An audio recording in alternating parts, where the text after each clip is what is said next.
one. So I'm going to, we're going to try to move as quick as we can. I know we've been very successful in the past of finishing earlier than what our agenda says, so we're striving to do the same today. So let me go ahead and call the meeting to order and make it official, and thank everyone who is participating today as one of the evaluators and for recommendations. And I'm going to go ahead and open it up for public comment to start. And if there is any individual who is online or in person who wants to make any public comment.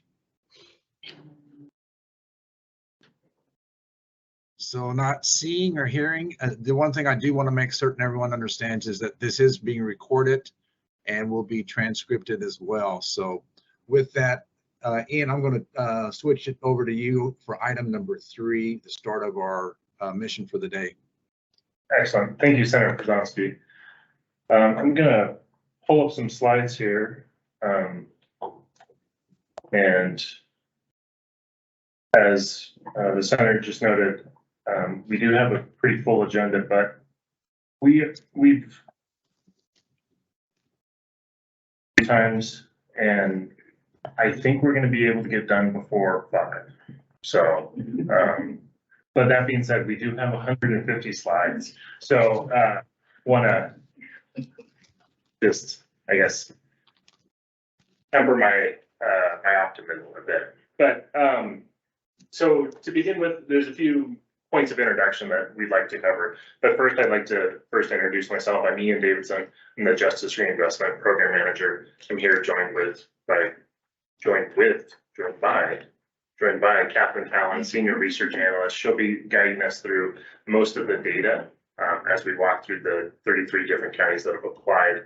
Also here with me is Avery Sorensen, Grant Liaison, who all of you have received emails from. She'll be taking notes on the feedback that you all would like to provide to the grantee. So periodically she may be interjecting herself to make sure that we have noted down exactly what you would like to convey to the counties.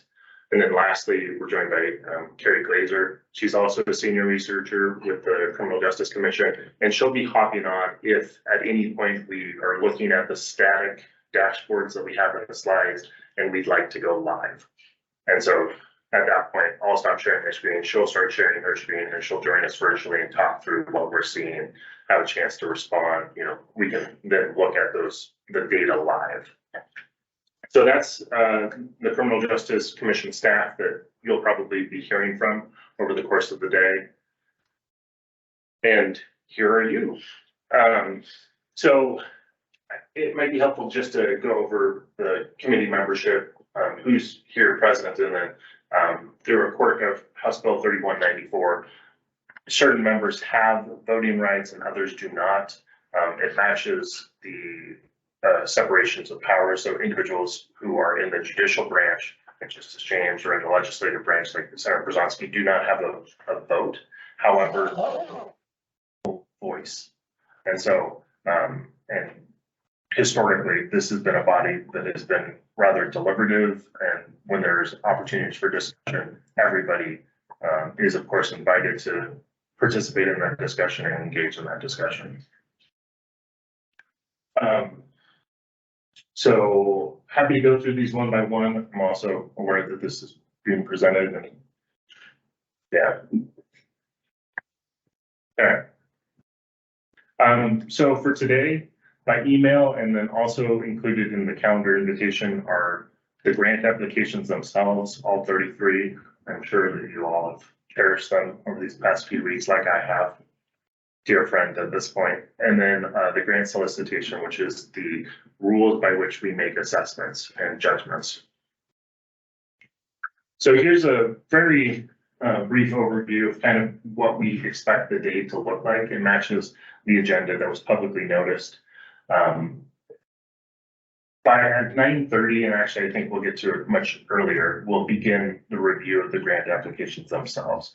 And we've broken the grant applications into a few different buckets for ease of evaluation. And we expect that by noon, when we will break for a short lunch, that we'll have an opportunity, that we will have reviewed what we call the yellow counties and the orange counties, which are the most time-intensive counties. At which point, after lunch, we will just have to review the counties with population under 35,000 and counties that are the green counties that have seen a decline in prison usage historically and year over year. So I'll pause to see if there's any questions about what we're embarking on today before I get into the program itself.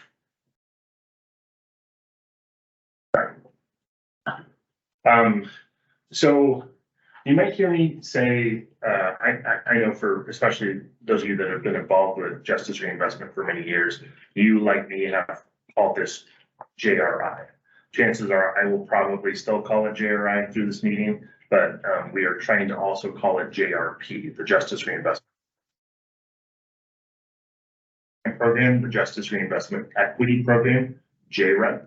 And so to kind of make things a little more clear, there's JRP and JREP. And so the grant that goes towards counties is JRP. And this grant is focused on two key goals, which are to reduce recidivism while protecting public safety and holding individuals accountable, and reduce prison usage while protecting public safety and holding individuals accountable. So as many of you know, justice reinvestment started with the passage of House Bill 3194 in 2013, the Justice Reinvestment Act. And ever since then, the men's prison growth has more or less leveled off. There was a very steep increase in prison usage from 2000 to 2010. And then through some legislative changes, this grant, a whole host of other things, the male prison usage has sort of leveled off. And so the prison that was anticipated to need to be constructed by 2017 in Junction City has not been built. And the pandemic brought about a steep reduction in prison usage. However, prison usage is climbing once again as court operations, law enforcement, just about everything gets back to pre-pandemic levels of normal. And that being said, the latest forecast from the Office of Economic Analysis indicates that we will not reach pre-pandemic levels of prison usage in the next decade. And so increasing, but still not quite to where we were. However, some of the facts on the ground have changed. Shutter Creek and Mill Creek, two correctional facilities, two men correctional facilities, closed in 2021 and 2022. And so there is less prison capacity for men than there was previously. So here's graphically a representation of the combined prison usage, which, because men are outnumber women, it's pretty much matches what the men's prison usage looks like. And this is since 2013, as you can see, with COVID-19, big drop. And then the blue line here is the latest 10-year forecast.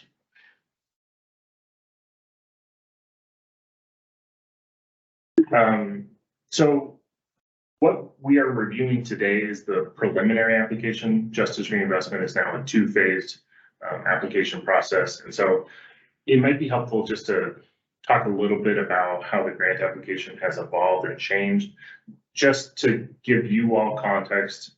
So for those of you who may not be deeply involved in the development of the grants applications themselves likely. And for some of you that are, you'll notice that things have changed. And so we have spent a lot of time over the last, I would say, 2 years thinking about what are the right questions to ask. And we needed to thread a needle between, getting good and perhaps comprehensive answers and providing answers that were useful to CJC staff and also to you all on the grant review committee, but that wasn't overly burdensome to the counties. And so we have made changes. We have, one of the things that we have done is that we have changed the orientation of the questions. Instead of being a universal type questions, like tell us about your county at large, it is now focused on individual programs that counties are specifically applying for funding. We have also retailored a lot of our questions. There are fewer narrative questions, which I think you all saw in the applications, a lot more yes/no questions, a lot more select from a menu of items. So the page number may be about the same, but the amount of information I think is conveyed more concisely. We've heard some initial feedback from counties that they're appreciative of that it's easier for them to apply, though they think that they're still conveying a similar amount of information to us. And then as a result of this two-stage process, some of what we are doing here today has changed a little bit. So last biennium, we also had a two-stage process that was focused on some feedback. The scope of the feedback has now expanded. So the application that you have today is almost entirely the application that they will submit this fall. The only addition is the budget. And so the feedback that you will provide today will help them finalize and strengthen what will ultimately be a final application. And so our goal today really is to focus on the feedback that is useful to the counties and the applicants themselves. And so once they have that feedback in hand, they will submit a final application, and then we'll reconvene, take a look at the competitive grant and their budgets, and then make final funding recommendations to the Criminal Justice Commission. Can I ask a question? Of course. So I've been part of the application process, and I know that we haven't had to develop numbers yet. I'm wondering, is the amount of money available already set now that the legislature has done? And did that include any kind of increase from the shuttering of 2 prisons? So we have, let me get the exact numbers for you. Oh, well, if you're going to get there. Okay. We do have the funding figures. The Criminal Justice Commission is meeting this afternoon to formally adopt the formula. It is current service level funding. So it is what was adopted last biennium plus a little bit for inflation. So Well, that should be like about 11% from last year. I think it's the state calculation of inflation. So it's not. Yeah. 1.4%. Yeah.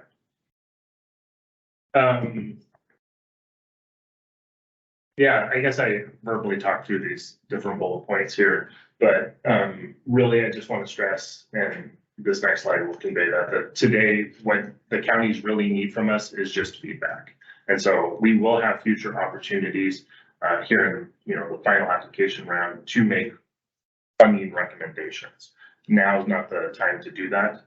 We will have a chance to do that. And when we do reach that point, we can recommend 2-year funding or 1-year provisional funding. And that's another way of saying that you're recommending that CJC staff spend a lot of time with them over the next year to help them make improvements, or you could recommend no funding.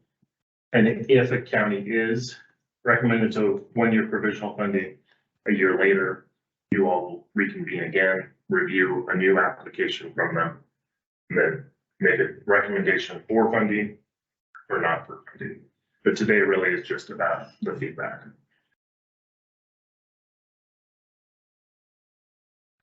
So Oregon administrative rule spells out the review and evaluation criteria that we all are charged with.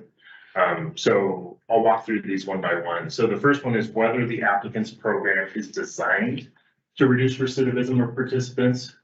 The second one is the extent to which the applicant's county has historically reduced prison usage by individuals convicted of property, driving crimes. And then whether the applicant's program is designed to reduce prison usage by individuals convicted of property, driving crimes. So I'll note here that prison usage shows up in bullet point 2 and 3. One is historically reduced, the other is designed. And then the final 2 are whether the applicant's program would increase public safety and whether or not it would hold individuals accountable. Can I ask a couple of questions? I apologize. And from the court, we're very word definition focused, right? Do we have an operational definition of recidivism? We're talking about reduced prison use, and there's a distinction from jail usage. Yes. Okay. Yes. So that's clear in the definitional. Yeah. What is what is our operational definition of recidivism that we're supposed to be using? Yeah, House Bill 3194, the Justice Reinvestment Act, redefined recidivism to be on a 3-year timescale on 3 different measures: arrest, convictions, and incarceration. Okay, great. And this does only look at Department of Correction, so the county could utilize jail quite a bit, but for our purposes, it wouldn't impact. Okay. And the data.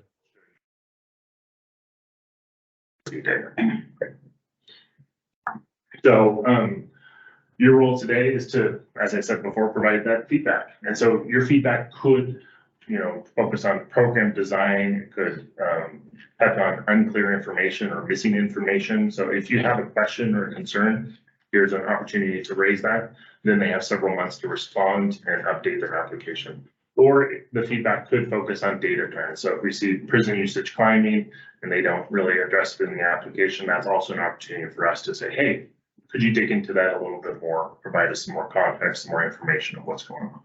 And that's gonna impact a lot of the programs were repeat programs, but some were new. Yes. Yeah, and I will do my best to flag which ones are new and which ones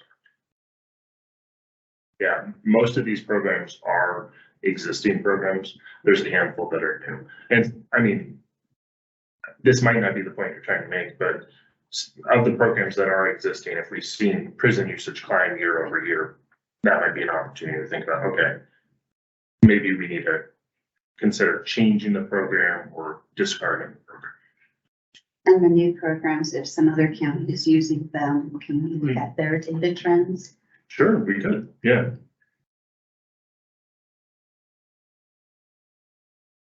And then I think the last piece that I'll cover before I turn it over to Catherine is about the process by which you all have adopted to evaluate the county's data. And so some of you who have been around may recall in 2020, a report was drafted by the Justice Reinvestment Equity Advisory Committee. It was this report. One of the things that they recommended was creating a multi-tiered system of review to triage counties so that your time here today and more generally would be a little more focused. So the counties that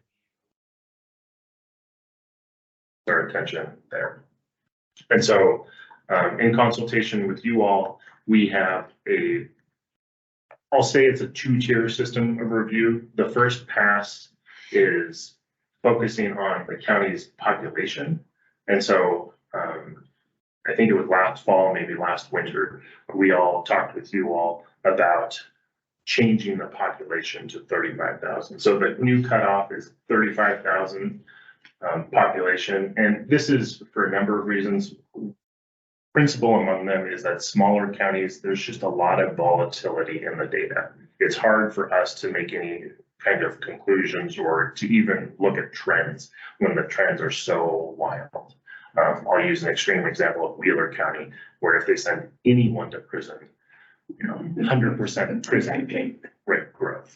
So, yeah. This is especially true when we subdivide into race or gender or any other further population subgroups. And so this next set of triaging separates out small counties. And so the next thing that we'll look at are for counties that are above 35,000.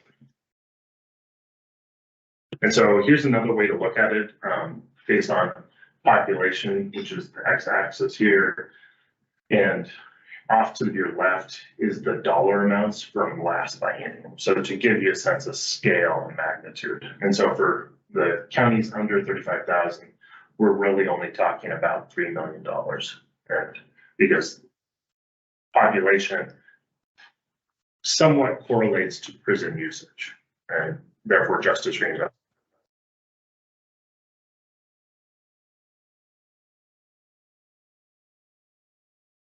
So for the counties that are above 35,000 in population, we triage them into 4 different buckets based on 2 different. You're supposed to be doing this, aren't you? for everyone. You know what, why don't you do it? I'm just, yeah. You're doing great. You hit all my points. Okay, great. Yeah, okay, I can jump in there. I'm sorry. No, that's totally fine. So this is just sort of an example of what it will look like when we throw all the actual counties up on this plot and we evaluate or set them into buckets based on basically two measures. One, which is the difference from their baseline, where their baseline is that average yearly prison usage from July 2012 to June 2015, same baseline we've worked with for years, and it's scaled to 1 year. And then the difference in their prison usage from the previous 2022 to April 2023, because that's the most recent prison data we had to create this presentation and aligns with when counties were submitting their applications. So counties that are above their baseline and above their previous year's prison usage as of April are in this sort of orange quarter up there. For example, Steens County here. Counties that are above their baseline and below their prison usage from last year, or below their baseline and above their prison usage for last year, such as Trillium and Umpqua there are in this yellow group. And then those that have prison usage below their baseline and below their previous year's prison usage are in this sort of green quartile there, like row. So one thing I want to note here, and we say this every time, but these groupings are not determinative. So all these do data to you all and organize sort of the way we walk through the meeting today. If there's information that we don't provide for some of these counties, such as the green or yellow ones that you would like to look at, we can absolutely do that. It's available. It's not always the most helpful, particularly for some of the smaller counties like we had discussed, but we have additional information. We can look at them any way that you all feel the need to. We're just using this to group for the purposes of presenting information to you today. And here is the actual data for all of our counties. The counties that fall into the yellow group here are all in this 1 quarter year. So we don't actually have any counties at this point that are above their baseline with decreasing usage. Interestingly, all of them are in this upper left-hand quartile, so they are all below their baseline, but increasing in usage. This is likely a function of the pandemic, of course, because we an uptick in their prison usage or continued sort of slow rise in their prison usage. So we're seeing those up there. But if there were counties in the lower right, those would be included in that group as well. And again, these are just our counties that are over 35,000 population. Those that are under are not placed into these buckets. Can I selfishly ask another question? Mhm.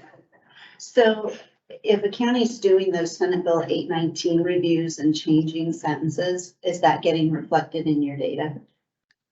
It's a great question.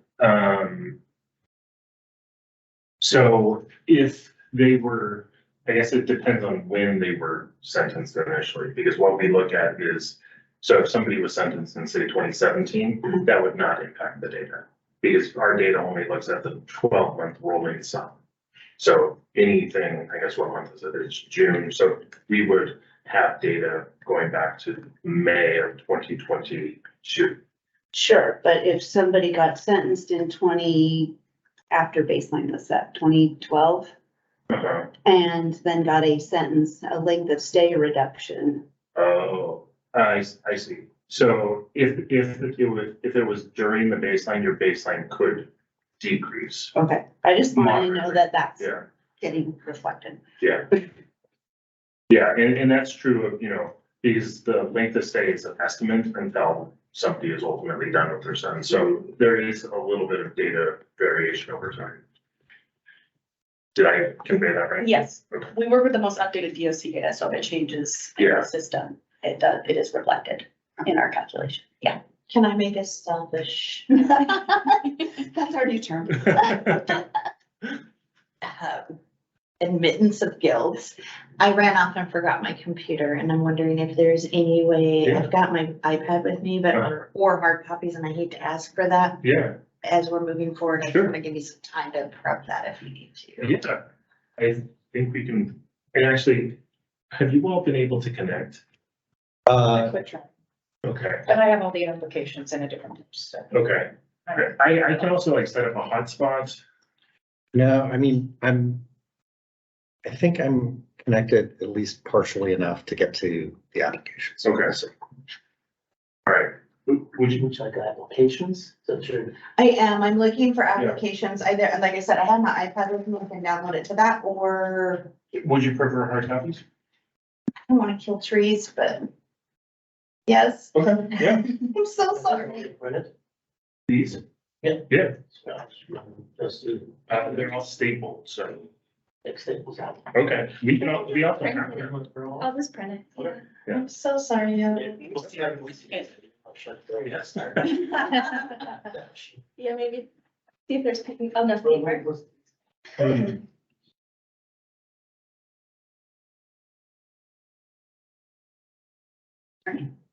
Continue. That was it. Okay.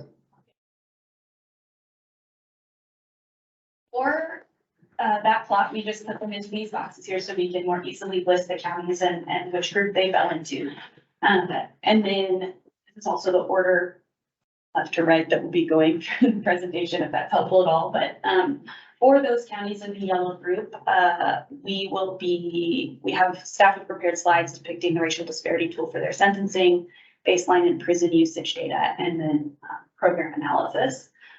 For those in the orange group, we have prepared the most data slides, including racial disparity tool for sentencing, prison use data by crime type, a comparison to the statewide prison use rate, as well as some of their geographic peers, and program analysis. And then for those falling into the green group, either based on where the data are or based on being under 35,000 population, we look at the same pieces of data for them, and that is our racial disparity tool for sentencing and program analysis. And again, while we've prepared these slides, particularly for these groups, we can jump to the live dashboards for any of the data for any of the counties if you're interested. So we want to talk a little bit about, and I know you've all seen this and we've discussed this at length in the past as we introduced this tool, but this sort of newer tool that we're using, just this racial disparity tool for sentencing. This was a response to the GRC's request for a tool to look at equity. While equity includes many, many things, it isn't limited to race and gender. These are the things that we do have data for, particularly for prison usage. So at this time, we're able to look at data for race and gender. And this tool only addresses sentencing for JRI crimes. There's lots of different stages in the process where equity can be embedded, or we can be missing equity. But right now, what we're able to look at, particularly for the JRI crimes, is the sentencing stage. Given that, we're going to talk through some of the things that this tool can and can't do. It is focused on probation use, particularly for nonviolent crimes. It's not an all-encompassing criminal justice racial disparity tool. Like I said, it only fits into that sentencing period of time, and it only is looking at nonviolent crimes right now in the JRI context.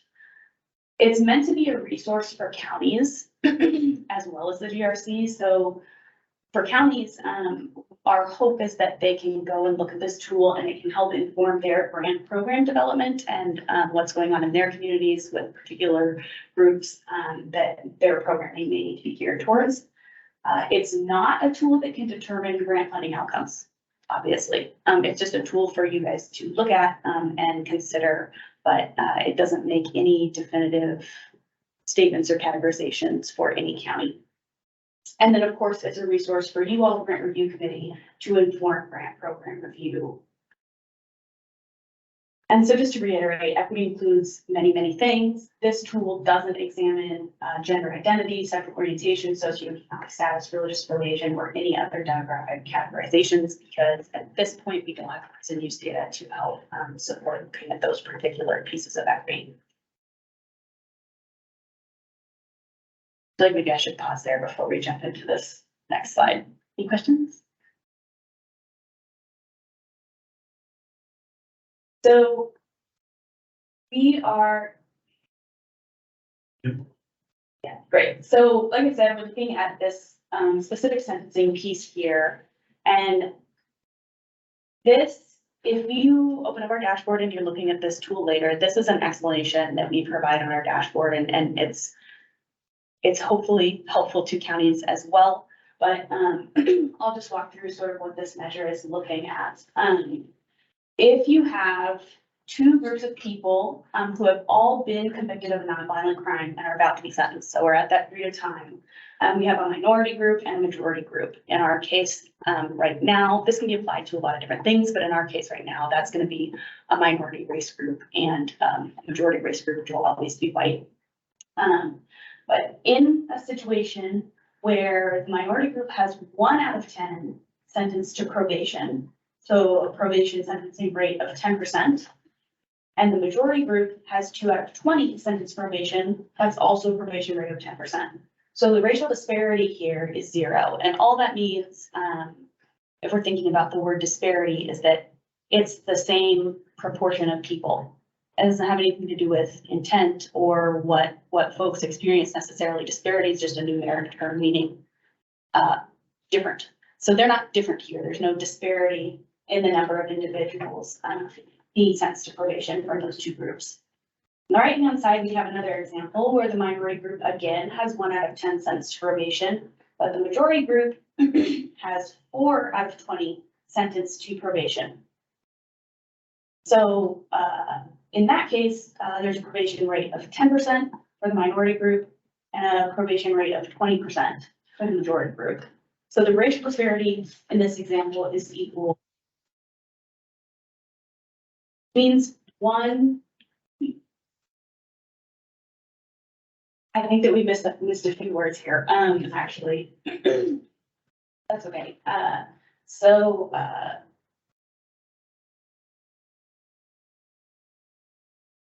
Basically what we see is that there would need to be 1 more person in that minority group sentenced to probation to make their probation rate be also 20% and remove.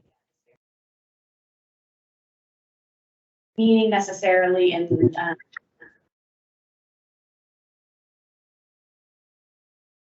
have a question?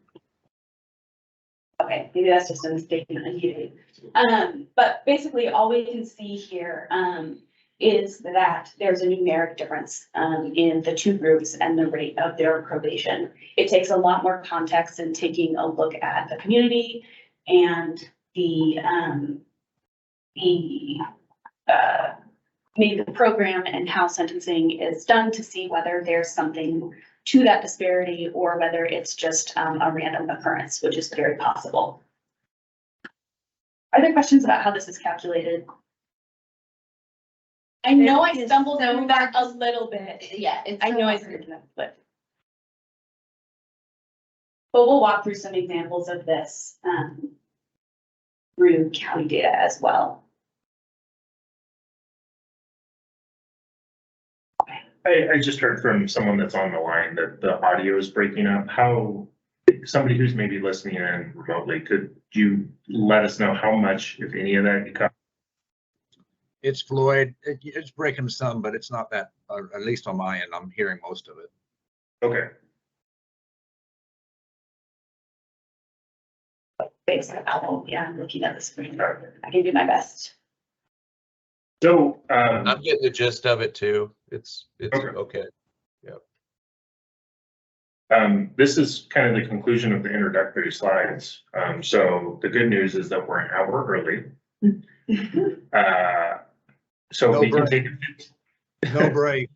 no breaks. Okay. You spoken. Lady So- driver. The first set of counties that we'll take a look at, there's 9 counties, they're the yellow counties. And so there's the counties that are right here. We'll go through them one by one alphabetically.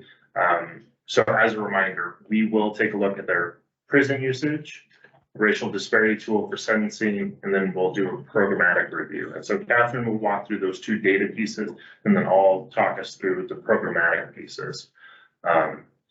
And for this first county, Benton County, we'll take a little bit of time to just kind of orient you all to the slides themselves, because we'll see much of this data over and over again. All right, so like Ian said, we're gonna use Benton County. They happen to be at the beginning of the alphabet for our first group of counties, which are our yellow counties, to walk through the different data pieces that we'll be showing for the yellow and then later on orange counties. So first we're gonna work with a couple of general prison usage plots. So our main prison use measure is made up of 2 elements, which is sentence length and intakes. It's equal to the sum of all prison months for all intakes for a period of time. So really what we have is our intakes times our sentence length is equal to our overall prison use. So on the top right-hand corner there, we see a sentence length plot, and that's sort of like a box and whisker plot of all our sentence lengths for the different calendar years. And one thing I do want to note is here, we have slightly different time scales for our different plots. So for sentence length, like for example, 2022 there, that is January, to January to December of 2022. 2023 looks like it's full year, but it's obviously not. We only have through April. So as we go through, keep in mind that while it looks like 2023 is maybe bouncing around a little bit from those previous years, it's only 4 months. So we'll give a little grace there for some lower data counts and so bouncier data in 2023. Down below, we have intakes, it's just straight number of intakes regardless of length of stay. And we have 2020, we have only even years listed there. So 2023 is there. Again, we only have the first 4 months of 2023 at the bottom. I think, next slide. Yes, so this is the typical prison use measure that we've seen many times, different iterations of it. This is a 1-year rolling sum of prison use. So for example, in February 2022 for Benton County, we see that their rolling 1-year prison use sum is 132.6 months, which means in the last 12 months of data, the sum of all the lengths of stay of their intakes is 132.6 months. So that's their prison use over the past year from that point. All right, and then the last element that we include here is the baseline. This is that 2012 to 2015 yearly average baseline that has existed since the inception of the program. And we're going to jump into the actual data for Benton County here. So Benton County saw an increase of 166 prison use months between April 22 and April 23, but remained below their baseline, putting them into this yellow category. If we want to look at what might have caused that increase, we take a look over at the right-hand side at our sentence length, and it appears that while sentence length has increased slightly since 2021, it looks like intakes on the bottom right-hand side there have increased quite a bit, which has really led to this increase in prison use. I'm going to pause here really quick. Does anybody have questions about any of these plots and how to interpret them before we move through? It's not really a question, but let me just check to make sure I'm taking it in. So this could be a flag, even though it's still below baseline when we look at, okay, things are back open now and look at the length of sentences, or the intakes are going up and the length of sentence is increasing. Those 2 things are alerting us to, if we continue along this trend, they could very easily fall into the orange or red category because it's increasing so quickly. Yes, and we'll see later on that there are some counties that are closer than Benton County to that point as well. And when we reconvene in October, if counties have changed buckets, we'll flag that for you all and present that data. I think there's one thing I want to mention here that I didn't before, but for our sentence length plot, I'm actually gonna snap a link to it. I'm sure folks can see. This like yellow bar is the data quartile range, which is sort of the center 50% of the data, but there's a really faint solid line here, which maybe if we're looking on our own computers at home, it's a little bit easier to see, but that is the true average of those data points. So like, for example, 2022 here, we have a lot of outliers, which pushes that box a lot higher and wider, but the true average is right down here. So this is really a very slight increase in average from 21 to 22. It's higher from 22 to 23, but 23 is only those 4 months of data, just as a reminder. But this could indicate the catching up of the backlog. Yeah. But it also could indicate an alarming increase in. Or it could be a combination of the two. Or it could be a couple of people. Sure, yeah. That's another thing to note, and it definitely depends on the county population as well. Mhm. Okay, so another piece that we're gonna look at for all of our yellow counties and then all of our, well, actually, every single county. This is the only data piece that every single county gets, but this is our racial disparity tool, and I'll try and do a slow walkthrough of this here, and then if we need to walk through it for other counties as well, we can take the time to do that. But for now, we will have this tool for men and women and for all the different race groups for every single county. For now, just as an explanation of what the tool does, we just look at the measure for Black men in Benton County. So what we're seeing here is that, for example, in 2013, the racial disparity measure has a value of 1, which means 1 more Black man in Benton County who was convicted of a nonviolent crime would need to be sentenced to probation instead of prison in order to reach parity with white men in Benton County for the probation rate, the probation sentencing rate. Let that sink in and we can talk through. So those are literally whole numbers that, like, you're talking about a person. So A like, person. let's pick on Multnomah County for a minute. They're probably gonna have a wider range of like 50 to minus 50. Yep. type of- And Okay. that is the goal, and hopefully the benefit of this tool is that you're looking at not percentages of people, you're looking at number of people, which is helpful to programs because they can determine how many, maybe what type of programming would, be able to handle the volume of folks that this might be something they want to address. And it avoids some really, really extreme numbers in cases of really small counties. Like if Wheeler County sends one person in prison, we see that spike. That can happen here too. And so there's sort of a fail-safe that this tool has later on in some smaller counties that we'll see. But for this example, I want to say that we're going to see bouncing up and down like this between 1, -1, -2, 0. This, to me, just looking at it like as a statistician and with the way the tool is designed, this is sort of like regular variation. 1 person above or below being able to drop you to parity means that there's probably no general sustained disparity happening in that county. So this is a good example just for hopefully explanation of how it works and what we'll see later on. And then this is what most of them will look like because we have all the groups for both men and women. And so we see that same line there for Black men and women. And then actually for all of these groups, for men and women, we don't see any real sustained long-term patterns. We see a lot of bouncing around. This looks pretty, what I think is typical. Any questions about this tool or how we might interpret it, particularly for this county? I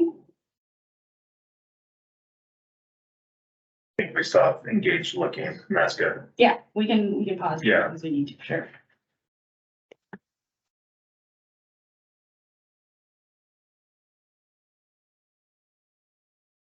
And I'll note here that for the feedback that you all provide, if you see something that maybe is troubling or is a sustained thing and you want to flag it, let us know. And even if it's just, hey, please explain X or Y disparity, or why is this trend occurring? And then, they'll spend the next few months digging into the data. Well, of course, to help them, and they can maybe determine what some of those causes might be. Yeah, absolutely. I'll second that. I'm gonna, as we go through, I'll point out patterns that I see, but I also don't have all of the context of what a community might, how the community might be made up of, what type of programming is available, not available in that particular county, or all of the history behind different groups in different counties. So I look at it as black and white as I possibly can based on the numbers, but I absolutely welcome all of your interpretation and all of the context that you can provide to the data and what you can ask the counties to clarify. Right, if a county for their programming says you have to be a resident of the county and the crime was committed by somebody passing through, then that is gonna impact. Yeah, and so then maybe the data look at that we take a look at is, okay, where's last known residents? And we parsed that out for a couple counties last biennium, and they found that helpful, so. Be a little bit confusing because we emphasize so much that this is one person. It's not a specific person. Right. It's one of all the people who received probation or didn't receive probation in that county. So it's a little difficult for us to go, okay, well, it's this case for sure, because it's not an individual, like, it's not an identifiable person. It's just the number over what would. Right, parity. but there are like the tourist counties, Mhm. you see a lot Yeah. more crime committed by people who are just visiting through as opposed to the non-destination places. Like the coast get a lot of travel through. Yeah. So if there's no further questions on the quantitative part, we'll take a look at the qualitative part. So here is, this is Benton County slide, but this is generally speaking what the slides will look like for each of the 33 counties. So regardless of what bucket the counties land in, we will do a programmatic review. I will present the counties that they're proposing to fund, talk through the goals, talk through the target population, kind of provide that context of what the program itself is. I will not be able to detail everything that is included in the application. And I probably won't know the answer to every single question that you will have, but we can absolutely turn to the application. We can hop to page 7, take a look together. And so, or if it's something that's not in the application, we as staff have flagged a couple items which are in bold here. But that's just our recommended feedback. You can accept it, reject it, change it, add to it, subtract to it, whatever you'd like to do. So with Benton County, the first program is, they call it the community-based program. It's we've asked the counties to identify by type, the kind of program. Some of these types, they fit more neatly into buckets than they do than others. And some counties all flag specifically like, hey, this program doesn't fit into one of our buckets. And that's a limitation of our application, not a limitation of the county. So community-based program, this is an education support type program. The goal here is to reduce prison usage, and the target population are high and medium risk individuals charged with property, driving crimes, who are eligible for cognitive behavioral programs. Then the next program is the transitional housing, which, as you might imagine, is a housing type program. And the target population are adults in custody, AICs, who are releasing to Benton County from Department of Corrections. And then their final program, and actually for the housing, we are recommending that they clarify eligible crime types in 2 different parts of the application. It looks like it's limited to justice reinvestment crimes, and then another part, it looks like it's all crimes. So we just want to get clarity on what it is. The pretrial program, very similar to many other pretrial programs. The target population are all those that are arrested or cited into Benton County Circuit Court. And then the general feedback that we are recommending is that they identify the local factors that may be contributing to year-over-year rise in prison usage. If you were to take a look at Benton County's application, the response to that particular question was pretty sparse. And so we'd like just some additional reflection on what might be causing that. And the answer might be COVID, but it would be helpful for them to identify that. I'll pause here to see if there's any questions about Benton County's application, the data, or the recommendation. See if there's any additional feedback that you all would like to provide or changes to the feedback.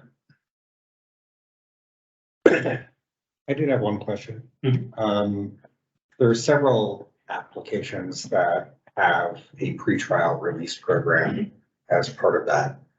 And I absolutely understand the benefit of pretrial release, but I'm also not entirely sure I see the connection between pretrial release and a reduction in prison usage. And so is that something that has historically already been established? And so counties are sort of comfortable not making that connection in their applications? That's a great question. So it certainly was true that it was a historically funded thing. So 3% of all justice reinvestment funding is used to conduct evaluations on a program's efficacy. I don't know, 4 years ago, maybe some time ago, CJC contracted with Portland State University researchers to look into that question specifically. And I do not remember the exact magnitude of impact, but what they determined was individuals that are held pre-trial are more likely to be sentenced to prison. Correct. Yeah, and not only more likely to be sentenced to prison, but to be sentenced for longer. Right. And so there is a prison impact, even if it's not as direct as like a downward departure program. Does that make sense? Does. I think there might be a lot of causal factors in that, but we Yeah. can set that aside. Yeah, and I'll be happy to send along the report. I'm not doing their report justice, I guess is Okay. what I was saying. Right, but it answers my main question, which is this water has already flowed under the bridge, so. So when I'm reviewing this, are we talking about the clarifying question? You know me, I'm gonna go to the part about, The cultural responsiveness, Yes, thank you. page 18. But prior to that, they list the different, are those supposed to, so on page 7, or starting on 6, the target population, should that correspond to cultural responsiveness? Because so for example, I'm seeing LGBTQIA, and yet there's no callback to that to talk about how Yes, they're addressing, I mean, it would seem to me that they would need to call back to that if those are the ones they're choosing. You're gonna see that in every application. yeah, so I guess on page 9 for that particular program, the question, does this provide cultural responsive services as defined in Senate Bill 1510? We asked that question for a couple of reasons. One, we were hoping to glean good information that could factor into the discussion here. The other one was more selfish, which is that we have a report due to the legislature that specifically asked this question. What we found very quickly in reviewing these applications is that some of those answers hewed more closely to the definition than others. And so there were some counties that said, yes, this is a culturally specific program where, I've pulled a few different staff people just to gauge, what they all think, and they all think, well, no, that one's not. It might be a good program, but it's not a culturally specific program. Or on the flip side, there's 2 counties that have the same program, the same provider. One says yes, it is, the other says no. And so, Well, and on the pretrial release, the argument is made that there aren't services in a correctional facility for someone who is LGBTQIA plus, or transgender, whereas if you are on pretrial release, you are able to access more services to support you, to keep you from getting in trouble and going to prison. Yeah, and the other thing. I mean, I'm just looking at this and thinking as Spanish speaking person, like Mhm. somebody from Central or South America may not speak Spanish. What if you've got Hmong population who, it's not just enough to have translation services if they're not addressing that. And also, it doesn't indicate here that that's one of those populations they serve. So I guess I'd like a stronger, if you're gonna name that as a population that's you're targeting, that you make that connection very clearly. That's just me, and I'm gonna say that all the time. Yeah, no, But I I think appreciate it's that. important to think about that, because it's one thing to click a box, right? And I think that might be a limitation of our application. We didn't ask about language, for example, in the target population. So what they provide in the target population is a result of the limited options we gave them. So language was not one of them. Socioeconomics was not another. Religion wasn't either.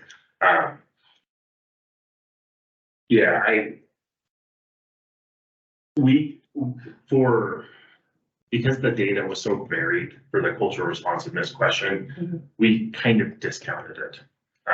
Because some of the answers really closely read the definition and answered it to the definition. Others took it as like it was clearly a general population program, but they said yes. And so for the purposes of our research question that we need to then answer for the legislature, we're gonna have to go back individually with county and talk through each of them. So I don't know if that. So I guess what's my direction moving forward? If you're generally discounting those Yeah. questions, should I generally just not read those questions? I'm not gonna tell you what to do, but it may not be the most fruitful use of time, just because the answers are not they did not read the definition as strictly as I think maybe the legislative council thought that they might when they drafted the bill, if that makes sense. But you can make a recommendation to the county that they Yeah. tie it in. Yeah, The definition. you certainly could. I just don't want to point it out each time if we're just gonna have the same answer. So Well, I guess I for me will- overall, You're gonna see it in every application. Yeah, I will say that we as staff are gonna have those conversations regardless of whether or not you included the feedback, because we need to find those answers for our report.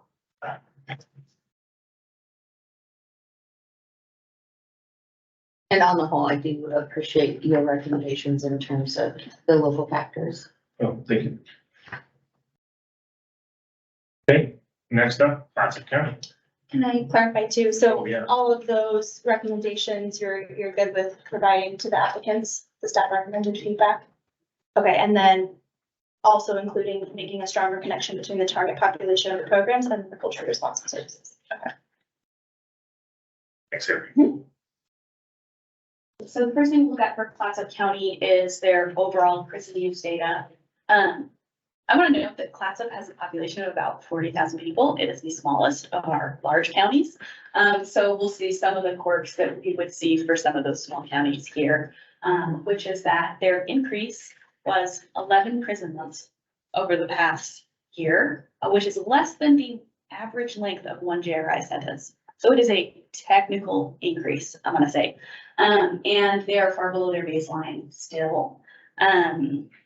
If we look over at their sentence length, they had quite a few outliers in 2022, so that box is pretty wide. And their sentence length did increase from 2021 to 2022. But from 2022 to 2023, with these very few sentences over in 2023, I'm going to say that those sentence length data are characteristic of a small county. I think over on the bottom right hand corner, we see their intakes have stayed relatively consistent, over the past year. So I would say no extreme, data points here for their overall prison usage. And then if we take a look at their racial disparity tool, this is, a good example of some of the quirks we're gonna see for some of the smaller counties later on as well. So, for example, over on the right-hand side, we have this really, really short little line for Asian women. And that is because for the rest of those years, there were either 0 Asian women or 0 white women that weren't sentenced to probation that were able to play into this measure. So when there are zeros, the measure drops off, which may seem like it makes it difficult to interpret. It does a little bit, but it also tells us that this tool is kind of doing its job, because if we were to look at those measures by percent, we would be seeing some really wacky, crazy numbers that don't represent a single person in that county. So for cases like this, which we'll see in lots of counties where we have these missing data points, this is just not something that we can interpret and put onto explaining what's going on in the county necessarily. But over on the left-hand side, we can see that for Latino men, this is a reasonable measure. We have good data, and there's enough individuals to look at this measure. And that is, again, sort of bouncing between this one, negative one, over the course of time. We don't see any really distinct patterns in particular for Placer County here.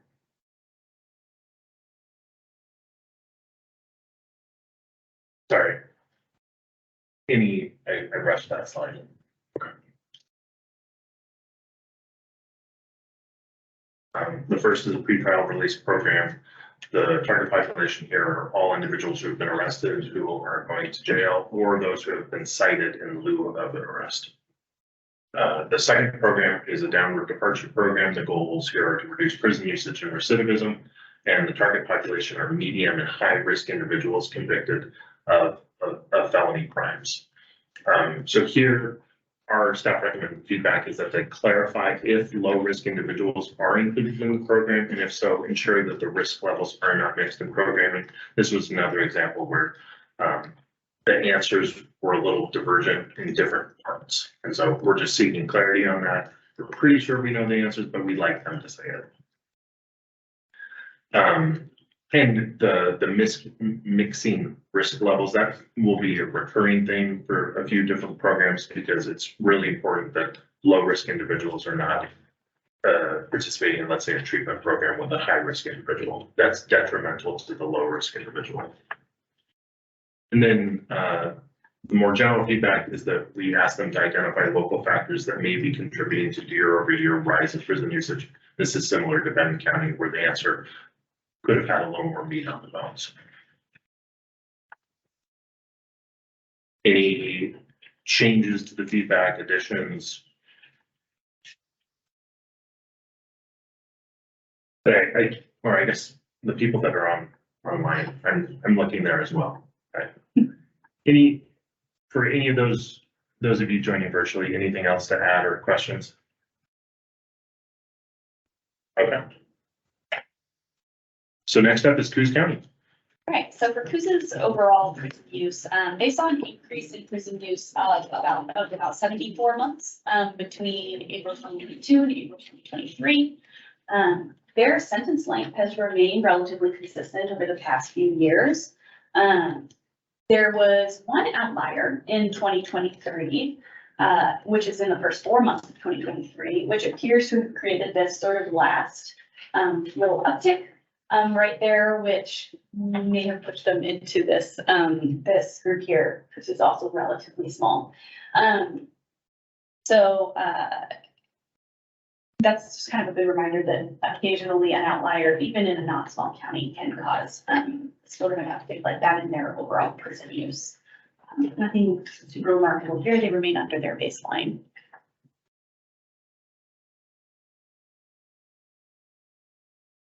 This tool that Chris is a good example of, and that is over on the right-hand side there. We see that from 2014 to 2020, it appears that we have sort of the sustained level 1.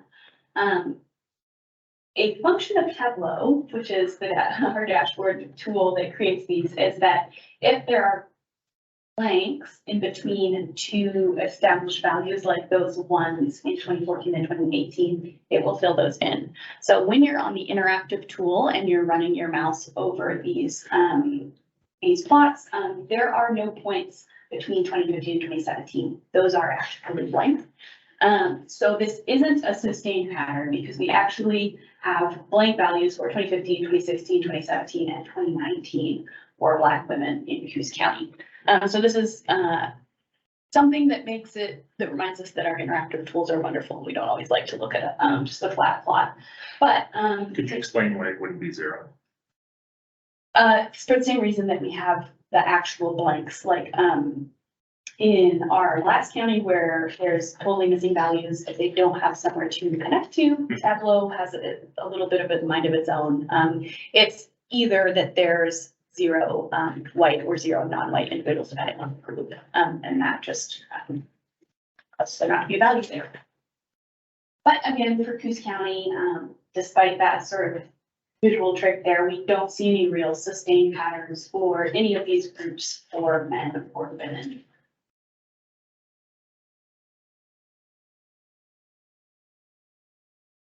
And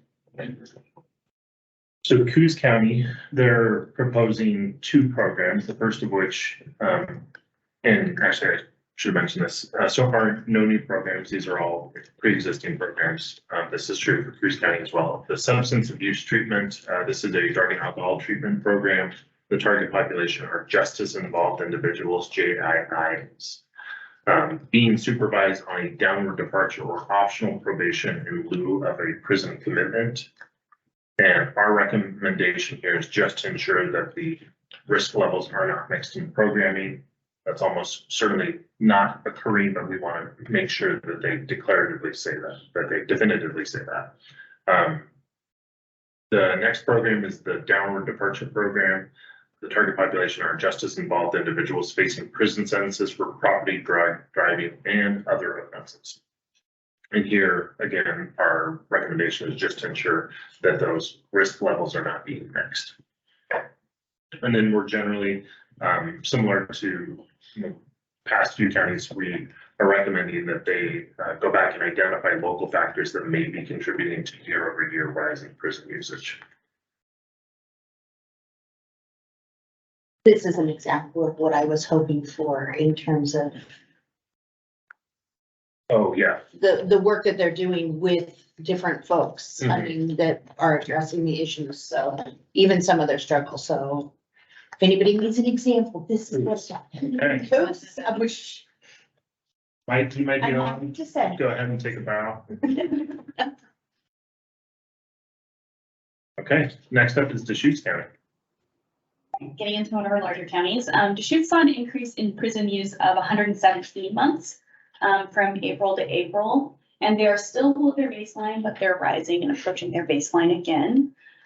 Their sentence length appears to be really consistent over the last several years. And so what we're really looking at as a driving factor for their prison use increase is the increase in intakes that started in about 2021.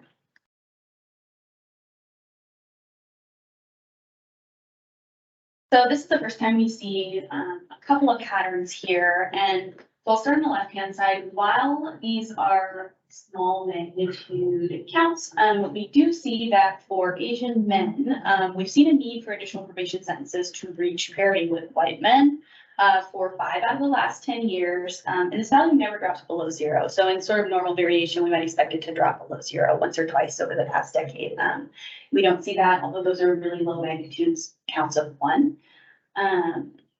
Native men and women also seem to see somewhat elevated patterns, except for a brief period of 2016 to 2017 there. And what's most notable here maybe is that Native women reach this maximum here at 2, which doesn't seem like a very big number, but it's women in a county with a little bit, nothing.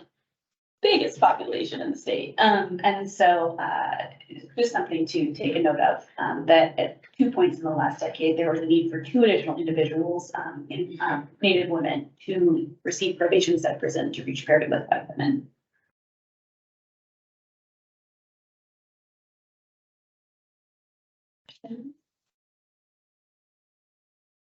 So for Deschutes County, they're proposing one program. Deschutes, like a handful of other counties, they roll all of the different components into an omnibus program, we'll call it. They call it DCJRP. It's a downward departure type program. The target population are justice involved individuals charged with property, drug, and driving crimes who are on community supervision in lieu of prison supervision through a downward departure. They also take a look and focus on clients that are released on short-term transitional leave or alternatives to incarceration program, AIP, who are eligible for placement regardless of crime type. So that could be housing supports, for example, ensuring that they have a safe and stable place to stay. A couple things I'll note from their application that this is a collaborative process, that they specifically call out the collaboration they have between the district attorney's office, parole and probation, sheriff's office. So, yeah. So we don't have any feedback for Deschutes County, at least staff recommended feedback. That doesn't mean that you all can't have feedback, but this is what we have prepared for today. I want to go back to Yeah. if there aren't, I know you showed the chart and I said I understood, but now I'm looking at the Native women and and the Native men, and I'm wondering if you don't have enough population to even reach parity, then what happens? I mean, it would. So you had 2.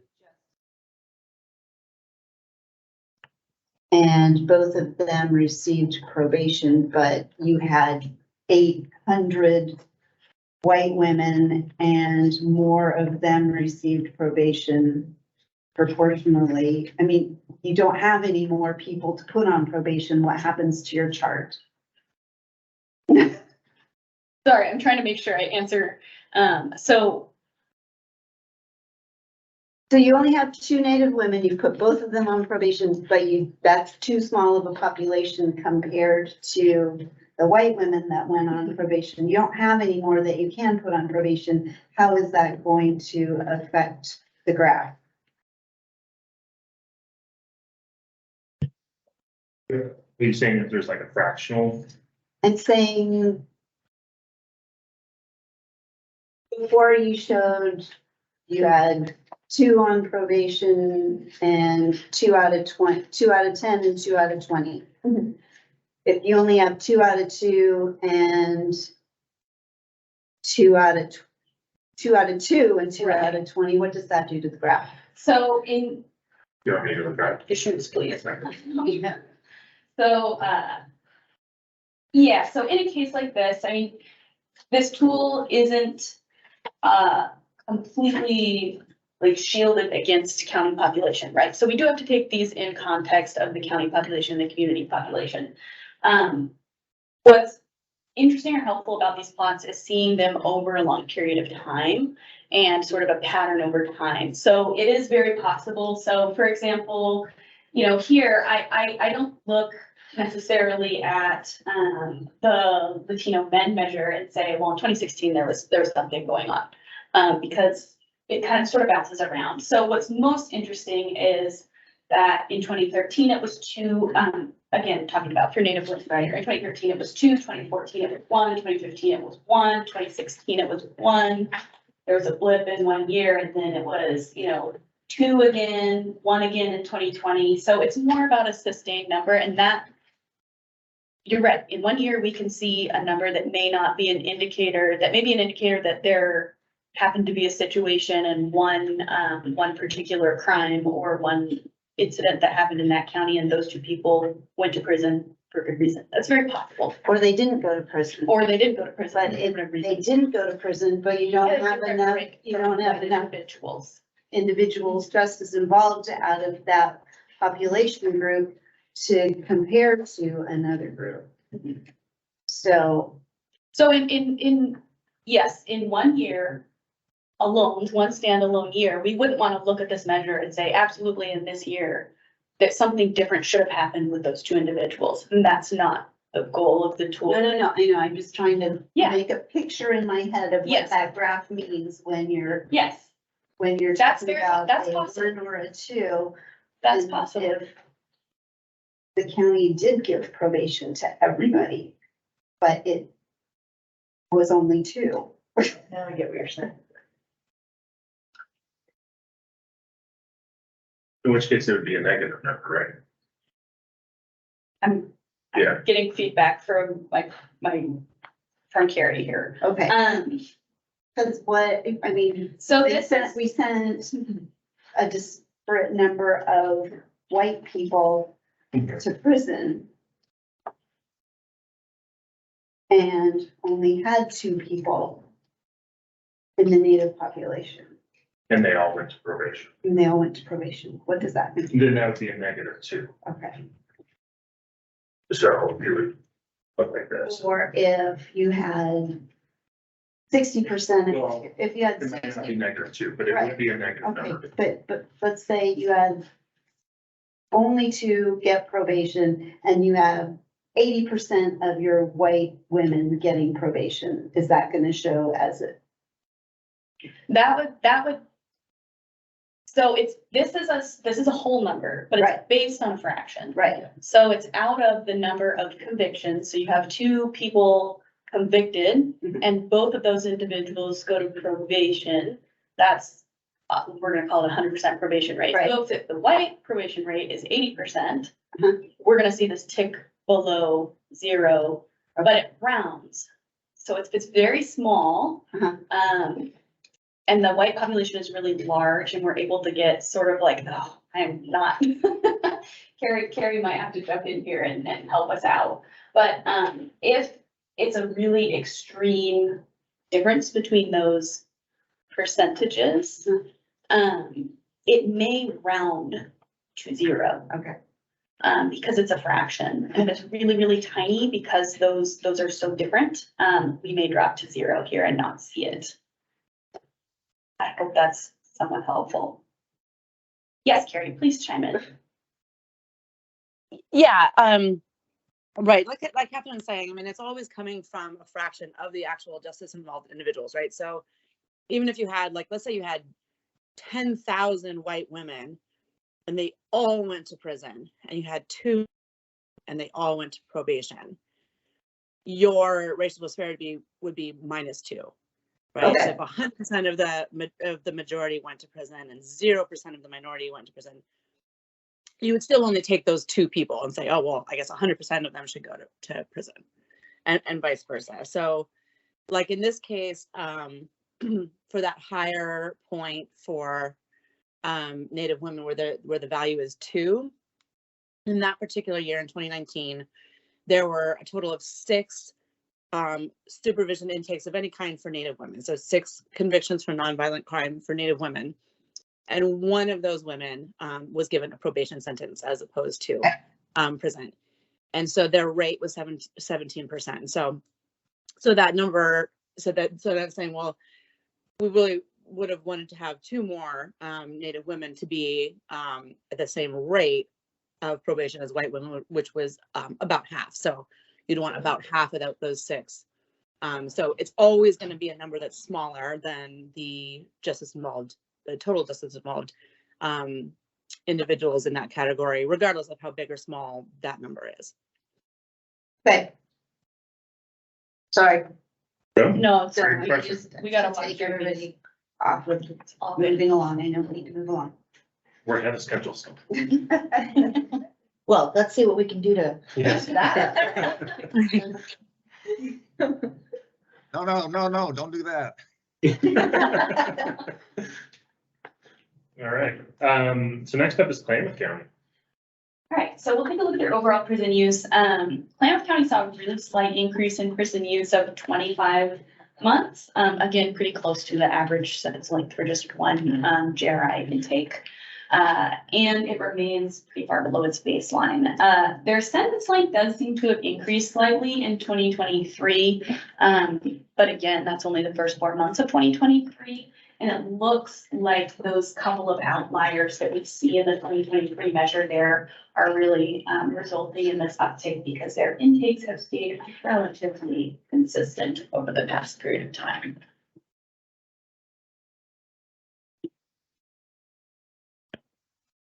Okay. So another few examples here of patterns we can see, both Native men and women see somewhat sustained, somewhat high magnitude pattern here until very recently in the last year. Native women in particular reach this peak at about 6 Native women who would have needed to receive probation at prison to reach parity with white women, 4 in 2013, 6 in 2017, and sustained over that period of time. And then also on the left-hand side, we can see that Black men appear to have had a sustained pattern of lower magnitude number of individuals needing to be sentenced to probation instead of prison to reach parity with white individuals. And until 2021, 2022, we see that none of those groups dropped to below 0 and saw sort of that variation we would expect.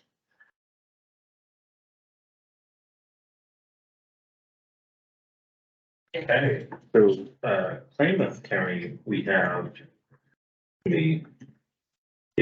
so the Klamath County is proposing 3 programs. I'll walk through them one by one. The first one is a reentry program that they call jail sanction capacity and treatment.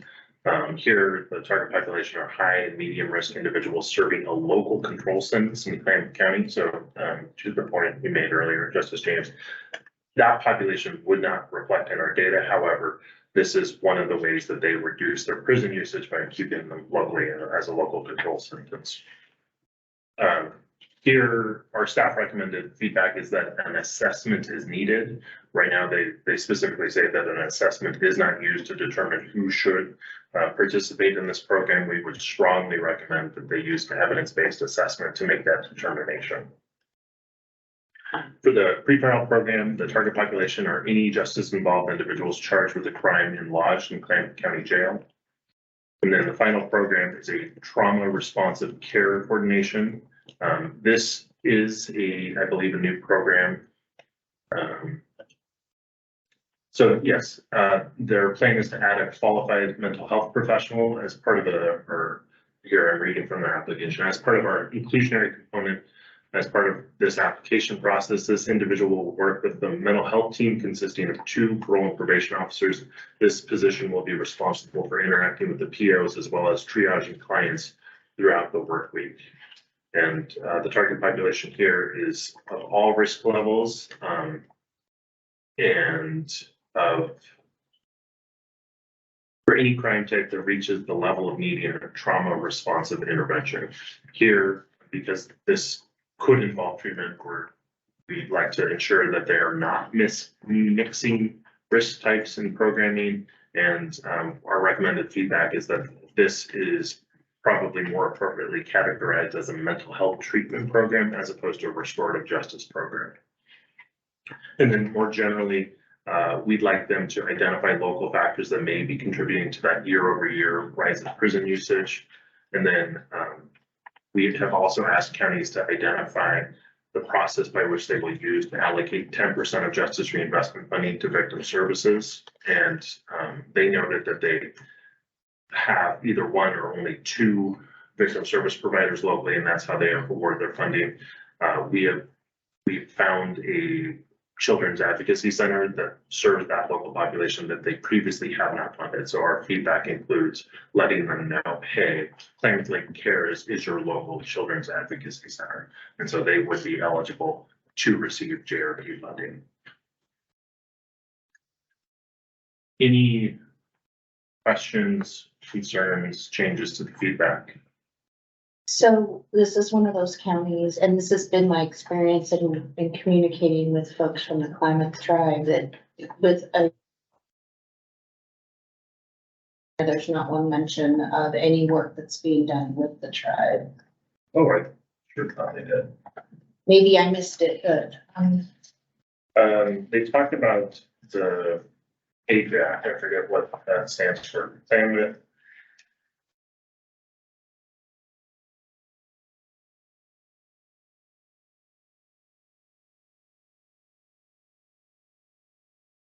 That's on page 18.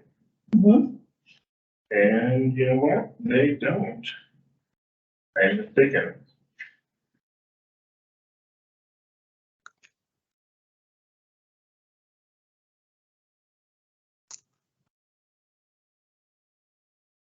Yeah, I guess I've attended their lipstick, and I know they have tribal representation on their lipstick, but they do not mention that here. So what feedback would you like to? Well, I'd like to see them either in the historically, I mean, address what efforts they have in working, especially given the disparities that Mhm. we're looking at. You know, what efforts have they implemented in a, you know, to work with the Klamath tribe? And maybe that they've reached out and Klamath has said, no, thank you, Sure. but, you know, I'd like them to highlight that piece. Okay. I think it's not enough to just say, oh, we're gonna have focus groups of Yeah. formal justice involved individuals. The whole point is to avoid that in the first place, so. Okay. Avery, you feel like you got that? Cool. Anything else for Klamath County? Can I ask one more Sure. annoying question about the pretrial? Yeah. Sorry, I'm stuck on it, but, Please ask away. You sound really knowledgeable about it. I don't know about that. So all of these programs that I've seen with a pretrial program, Mhm. right? That's been a generic pretrial program. Mhm. And so and ultimately this is state money that is intended to be targeted for certain purposes, namely reducing prison recidivism. Yeah. So is this a program, for example, that would be using that funds to conduct pretrial release on people coming in on a series of misdemeanors that by definition cannot possibly be headed to prison?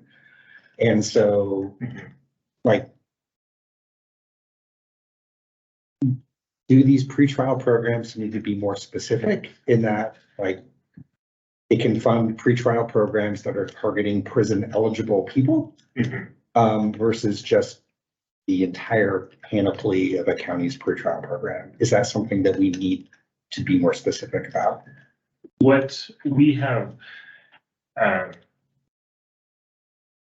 guess the way we have kind of seen in talking with the counties, visiting these programs, it appears that there is just an efficiency to do everyone. I mean, that makes sense. Yeah. Um, I'm not actually questioning the logic or the wisdom of that. I just want to make sure that that is okay, given our mandate for the pot of money Mhm. that is being distributed, that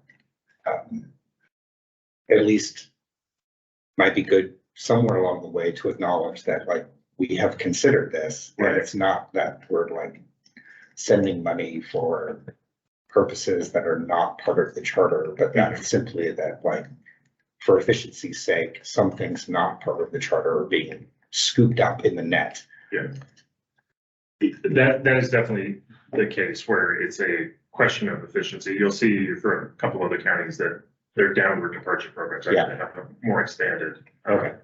And as long as they are able to see, this is especially true on that decision point of historical reduction in prison usage. If they're not seeing a historical reduction in prison usage and the scope of their programs is too wide, that I think would be more than appropriate to talk about narrowing the scope to bring it down, that historic usage in prison.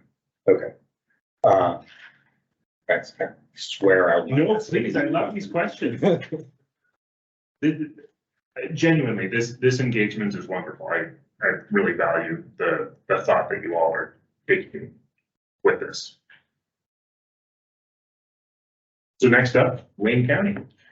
All right, and then Lane County saw an increase in prison usage of just under 700 prison months over the last year, although they remain far below their historic baseline.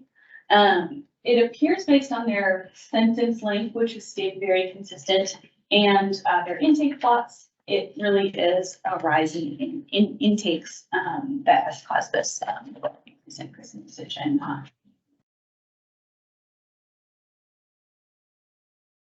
If you take a look at their regional disparity tool here, the measure for Native men on the left-hand side dips below 0 only once in 2015 and shows 2 fairly large magnitude years, in which 4 and 5 additional Native men would need to have been sentenced to probation instead of prison in order to reach parity with white men. Noting that in the last few years, we've seen some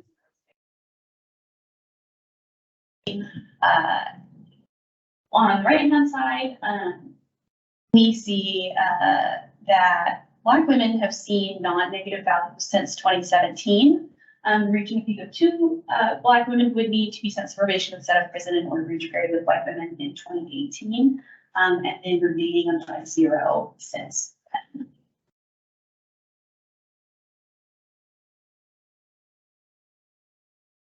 Just anecdotally, there's one Native family that is driving our Central and Probation Director has expressed extreme frustration at not having found a program or programs that will address that particular family's needs.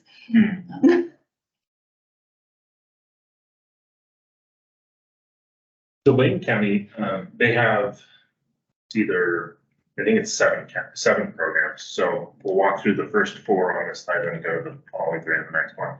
And so the first one is pretrial electronic monitoring. So Lane County has 2 pretrial programs. They're slightly different pieces of an overall program. So the first is electronic monitoring, which, as you might imagine, involves electronic monitoring.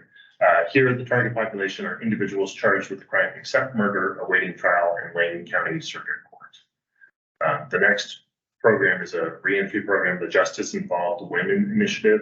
And I'll note here that in talking with their grant writer, this program could have been a reentry program or I think maybe general supervision program. So it's more expansive than the narrow categorization is right here. The target population are medium or high risk women of all crime types. And so this is, I'll note here, this is obviously a gender specific program. So as we think about culturally specific programs, this might fall under that.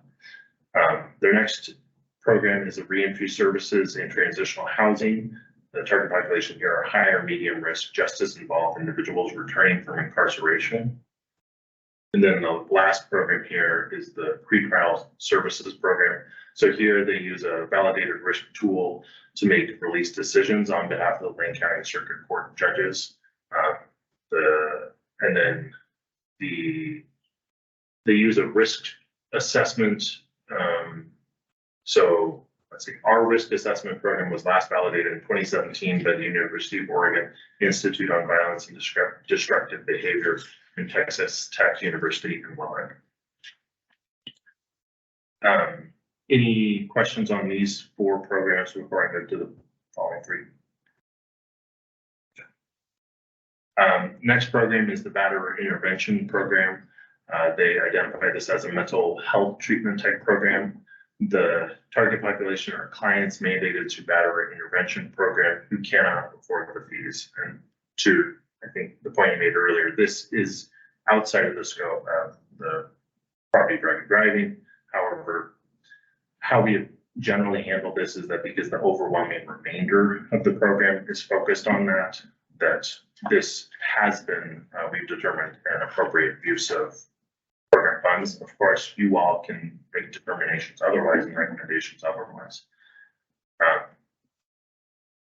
The final 2, they are what I would categorize as implementation type programs. So the target population isn't particularly relevant because they're not direct services. So the first is equity education, facilitation, and implementation. So Lane County's local public safety coordinating council for the past, I want to say, couple of years has been engaged in a whole lot of education around,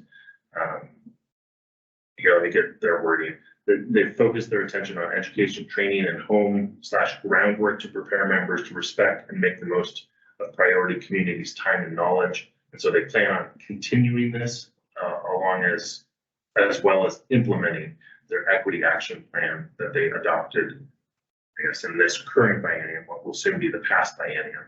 And so this will continue the work that you all have partially funded through the capacity building grant that we, I think, appropriated late last year.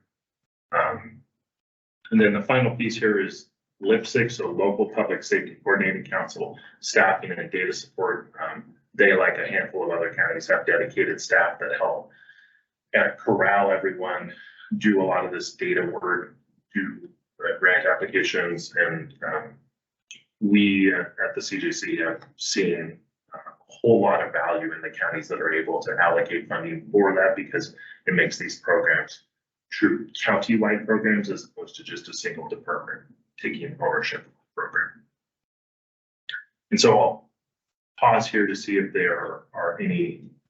Actually, one thing I will note is that the battery intervention program, we are generally reluctant to allocate funding to battery intervention program, in part because the efficacy of those programs is pretty, I'll say it this way, that many of them, when assessed by the Department of Corrections, do not score well. Lane counties is the exception. And in fact, I think they mentioned the score in their application, but it is a good enough score for them, for the Department of Corrections to weigh in that, yes, this is an evidence-based program, which is unusual for battery intervention programs in Oregon historically.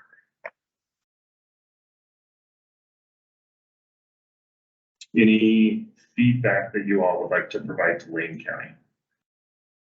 So I'm a little concerned because they list the wrong tribe. Sorry. Oh.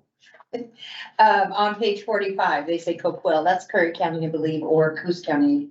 So, but it is Confederate Tribes of Lower Umpqua. And to your point, I know, and it's CT Coosy for sure, but I know that they were implementing a program with justice involved individuals or people at risk. So it would be worth a reach out to those. Denise Walters is on the call, and we had a discussion about that very subject in our work group meeting about, so you have, Yeah. you want to ask her? No, I'm just suggesting, because I was just in a meeting with CT Coosy yesterday, and they were talking about this program that they were. Was it the impact grant program? I don't know. Yeah, it was a law enforcement meeting, but one of the things, I mean, I'm concerned that we named Coquille instead of Sure. CT Coosy. That is an issue, but there are some programs. I know that the Celeste tribe has it's a reentry program, but I do know CT Coosy is trying to work on the front end at addressing justice involved individuals. So And she called it by the correct name, it's Indy. Committee members, may I weigh in just 1 second? We have been working with CT Coosy in discussions, but the reason Coquille was listed is they've opened a clinic in Eugene. And so that's why they're listed as service. And I think they have a big focus on behavioral health. So that's why. that was going to be my next. Yeah, that was my Okay, next all one. right, thank Okay, you. thank you. Thanks, Denise. So then by October, I'm assuming, because they talked about they're continuing to build on the listening sessions that inform the 21-23 programming. I think it'd be helpful because they're in, what is that called? Words are escaping me today. They're in process. I just would like a short update on what has occurred since April when we get to October, if that makes any sense. And that is actually something that they will be addressing in the next round of reports. Perfect. So I can provide an update. Thank you. Yeah. That report will be due July 25th. So. Okay.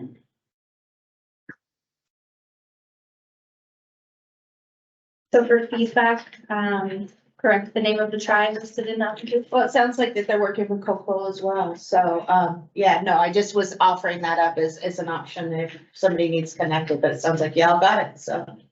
Okay, and then did you want the update language in there for the feedback, or are you okay with, If you're gonna provide it, Oh, that's fine. So next up is Lynn County. Okay, so when we take a look at Lynn's overall prison use, this is, I think, the closest county to not being in the group they are actually categorized in. So technically, they're in these slides as a yellow county. Data we provided as, they're a yellow county, but they are so close to their baseline that they could very easily move over that in a period of time. So they saw an increase of 482 prison months between April 22 and April 23. And then, like I mentioned, are just barely under their baseline in April 23. If we take a look at their sentence length plot, the two outliers that can be seen in 2022, the cases at the top that have these really, really long sentences, they occurred after April 2022. So they are included in the overall prison use rise sort of towards the end of 2022, as can be seen on this main plot. And then there was an increase, a slight increase in intakes as well in the early months of 2023, which also has contributed to that rise in the main plot.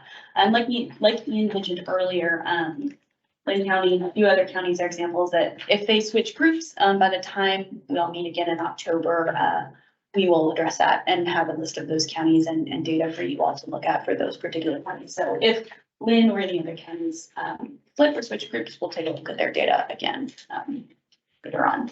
And our plan for that is only if they go up. Yeah, So if they green- become a green county, I figured you all don't necessarily need to see the data slide.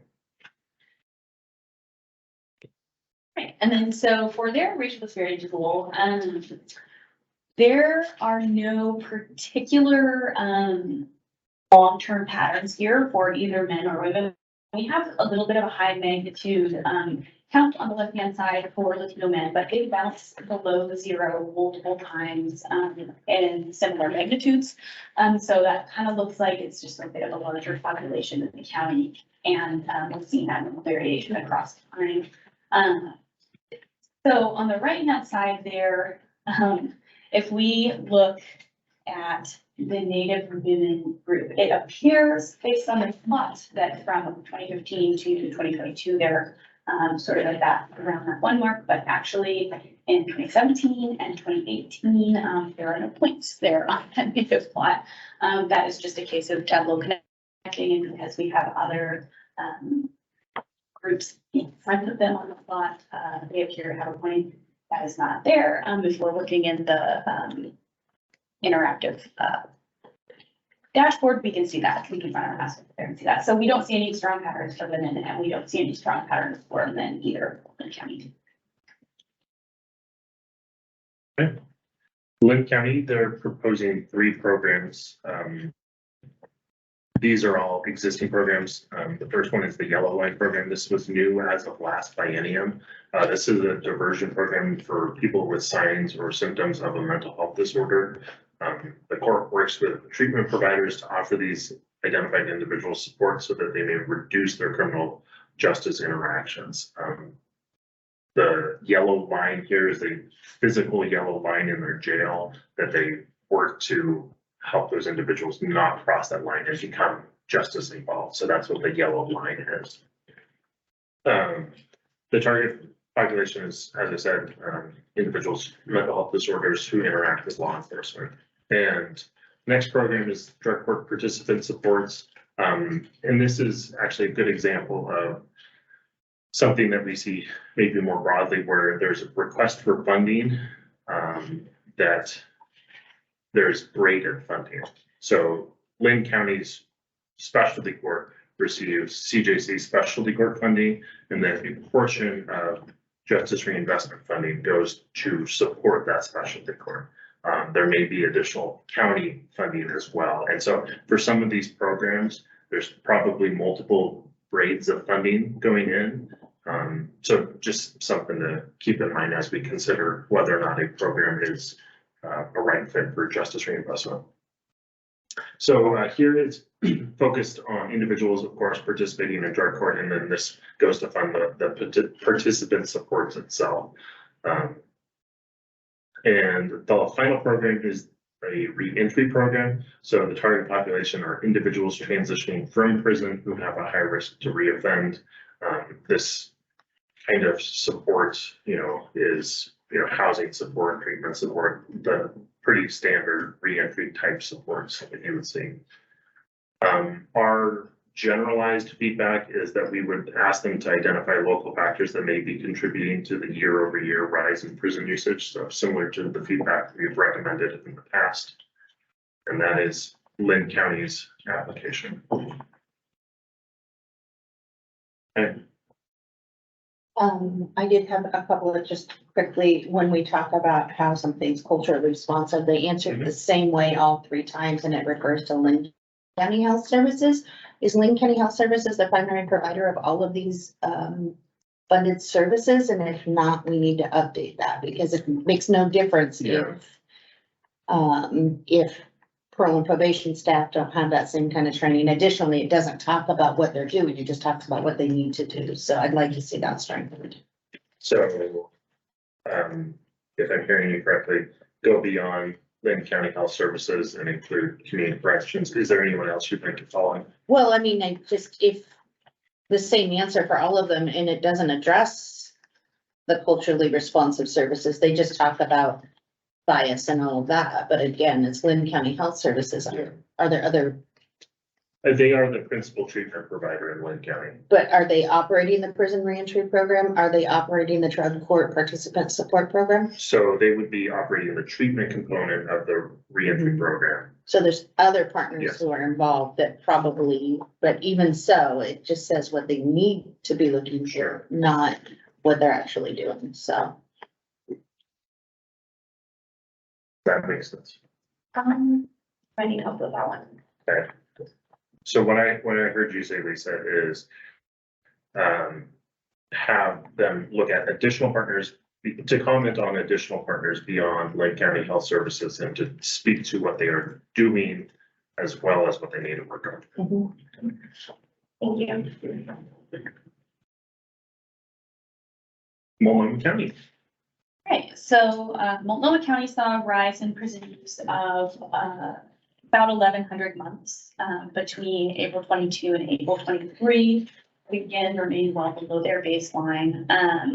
While there are a few outliers for sentence length in 2023, it looks like their sentence length has overall risen slowly since 2021. And in addition, they've seen a slow, steady rise in their intakes since 2021, which results in this predictably slow, steady rise in overall prison usage over the past couple of years. All right, so taking a look at their racial disparity tool, for both Black men and Native men in Multnomah County, there are patterns of a sustained need for more men to be sentenced to probation instead of prison in order to reach parity with white men. Obviously, the magnitude is a little bit smaller there for Native men and Black men, but they don't drop below 0 until Native men drop below 0 in 2022. Oh, I'm mistaken, in 2019, we get a short drop below 0 for Black men as well, but overall, over the past 10 years, it's been pretty consistent that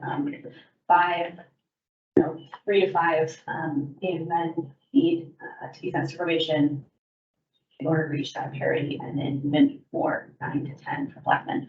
On the right-hand side, while for Black women, I think it's notable that Sorry. back. All good. I think it's notable that there are some relatively high magnitude values in there. In 2015, we see this value of, I believe that's 7, and then in 2018, 10. Even though Multnomah County is rather large, those are some higher magnitude values in conjunction with the Black pattern on the left-hand side there. Any questions on the data for Multnomah County?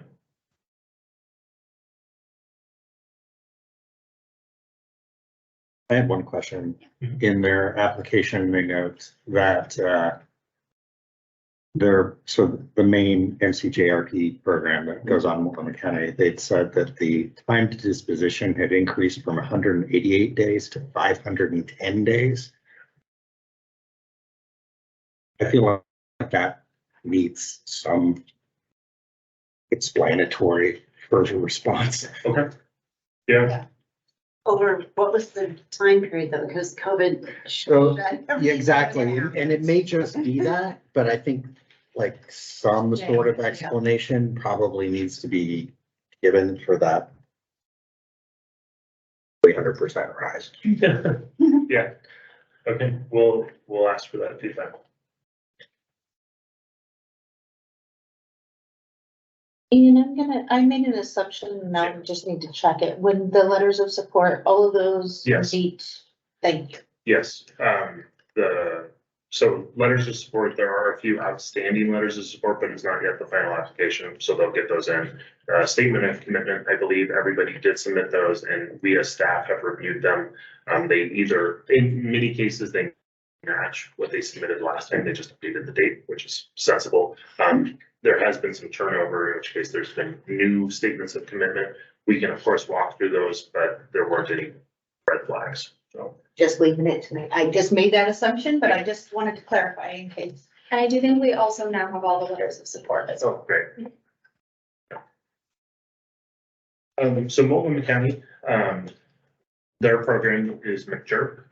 They classify this as an informed sentencing process, which is somewhat similar to many downward departure programs. It is a little bit different.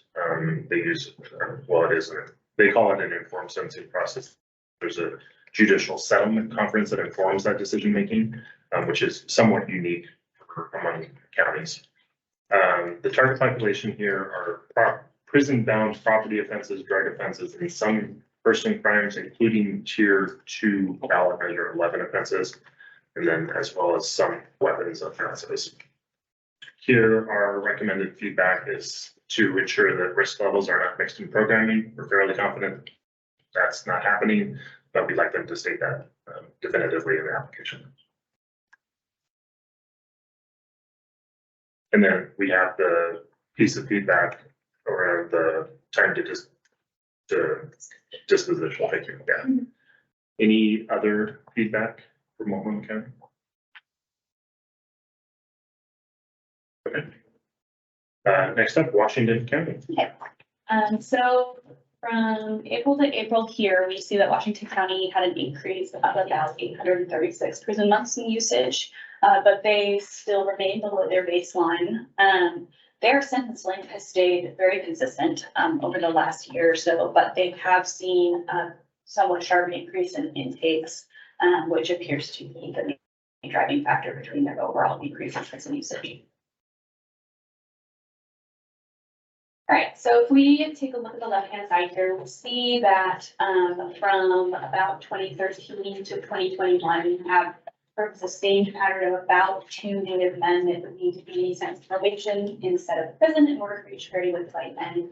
And then also on the left-hand side for Latino men, we see a big spike there in 2017, but more interestingly, from 2017 to 2022, we have a sustained 4 to 5 number of individuals who are going to be sentenced to probation instead of prison in order to reach parity with white men. Questions about your data? Or feedback for them?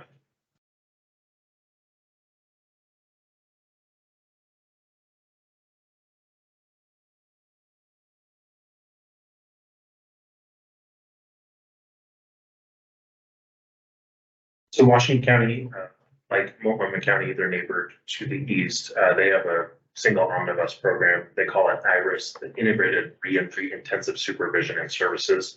This is a downward departure type program. The target population here are non-violent repeat property and drug justice involved individuals of all risk levels.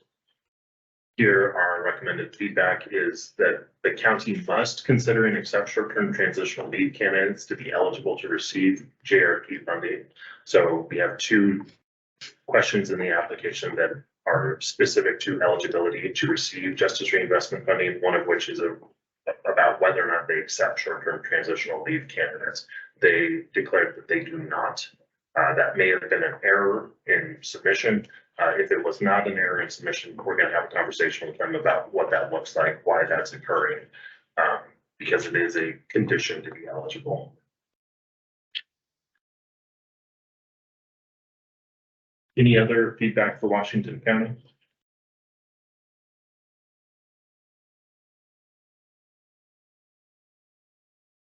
Okay, so this is the final yellow county, Yamhill County. So over the past year, Yamhill County has seen some variation there, but ultimately, from April to April, they saw an increase in prison use of 74 months. They remain below their baseline, although they're getting a little bit closer to it. And it appears that several high sentence lengths in early 2023 have contributed some to this sort of most recent spike in their overall prison usage. But mostly we see a pretty large spike in their intakes in early 2023 as well, which mirrors what we see in their overall prison use plot.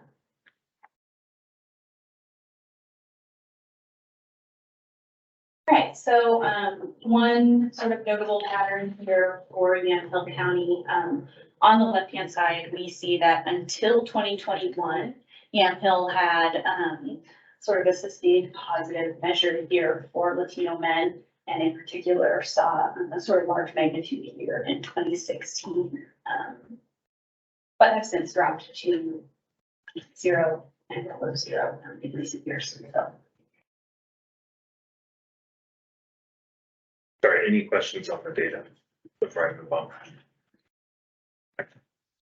Yamhill County, they have 3 programs. These are 3 programs that they've had historically. The first of which they call the Smart Sentencing Prison Diversion Program. That's their version of a downward departure program where a pre-sentence assessment is conducted and then informs sentencing decisions.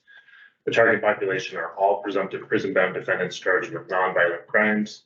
And then they note that typical candidates are charged with Measure 57, property, drug, and driving offenses. They have a pretrial justice program that looks very similar to other pretrial programs where anyone cited or arrested for a new crime through final case resolution in court is that target population. And then finally, they have, they're requesting funding for short-term transitional leave and justice-involved individual housing. So the target population are anyone that is charged or sentenced rather with a misdemeanor or felony for individuals returning to Yamhill County on either short-term transitional leave or individuals who are not short-term transitional leave who are prioritized by risk level. And so if they have additional availability for housing subsidies, those individuals would then be that target population. Any questions or feedback for Yamhill County? On program 3, page 22, the response to culturally responsive is the antithesis of culturally responsive. Yeah, this is an example of one of those where we're going to have an individual conversation with them about to be able to adequately answer the question. Thank you. Do you also want there to be feedback? Well, I'm gonna rely on. We'll talk to them regardless. Okay, so here we can have a break. I'm seeing Senator Brzezinski notice. I'm just, we've been going for 2 hours now, so everyone that's there may want to take a 10-minute break or something, just to stretch your legs and take care of personal items, or we can go forward, whichever. Yeah, right. Yeah, let's do a break. So it's 10:03, so 10:13 or 10:10 return? Sure. Thank you, everyone. There's a spare spoon around and we grabbed a breakfast and grab a.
Right, welcome back, everyone.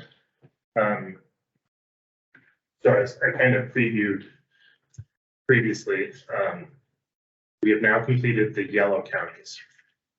And we're now moving on to the orange counties, where we'll be doing a bit of a deeper dive from a data perspective.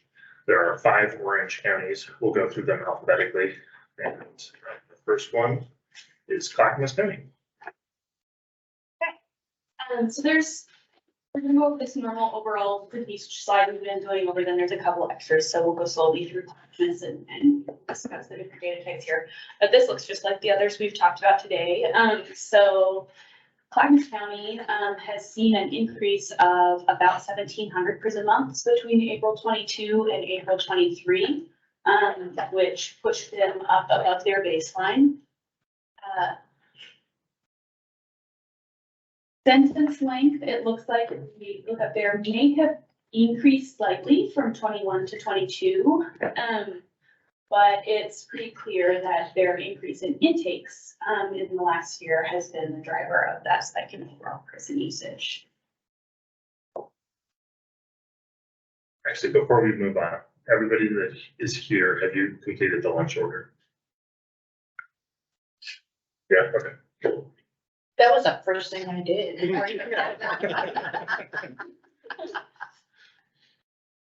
right, so the second sort of data slide that we'll look at for these orange counties is their justice reinvestment prison use by crime type. And so here it appears mostly what we'll be focusing on is on the right-hand side, those sentencing trends, which are again, sentence length and intakes, but just in a slightly different form and divided up by the 3 different crime types. So for example, here, that dark blue carries through is all drug crimes, that light blue is property crimes, and then yellow will always be driving crimes. And so if we take a look at the last year or so of their sentence length plot, we can see that while property crime and drug crime sentence length stayed relatively consistent since about 2022, there was a drop in drug crime sentence lengths. However, if we look down at their intakes plot, we see that their intakes remain relatively constant for drug and driving crimes, but their property crime intakes spiked starting in 2022. Any questions about how those are interpreted or even how they correspond over here? I guess I'll mention over here, this is just the percent of their prison use by sentence type, both by crime type, property, drug, driving, and then whether it's an initial sentence or probation revocation. We have no notes for Clackamas County on this particular piece, but there's a couple of things I'll mention in that piece as well for other counties. Their intake number, I know it's above or at baseline. Is that 150 individuals? Individual intakes. So that's 150 individual people between. So it's the number. That is, I believe that last one should be April 2023, not March, but April 2023, a value of 150 means that since April 2022, it's a rolling sum of 150 individuals over that year period sentenced, regardless of sentence length. It's just the number it takes.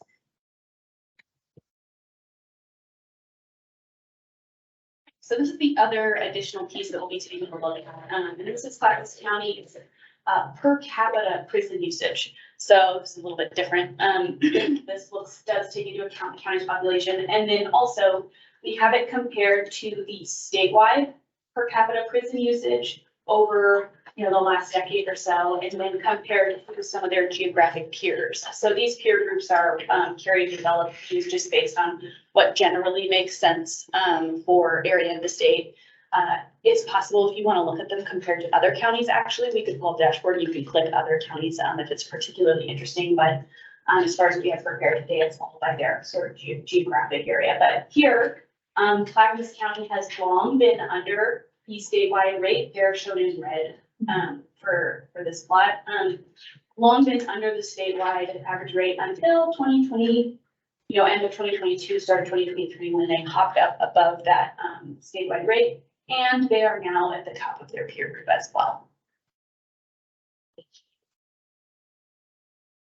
Okay, and then finally, for their racial disparity tool, the only pattern that we really see here that's a sustained pattern is that for, again, Native men on the left-hand side, from 2013 on, or 2012 on, really, we don't see any negative values for Native men. They bounce between basically 1 and 2 for a number of years of individuals, Native men, who would need to be sentenced to probation instead of prison to reach a very good life.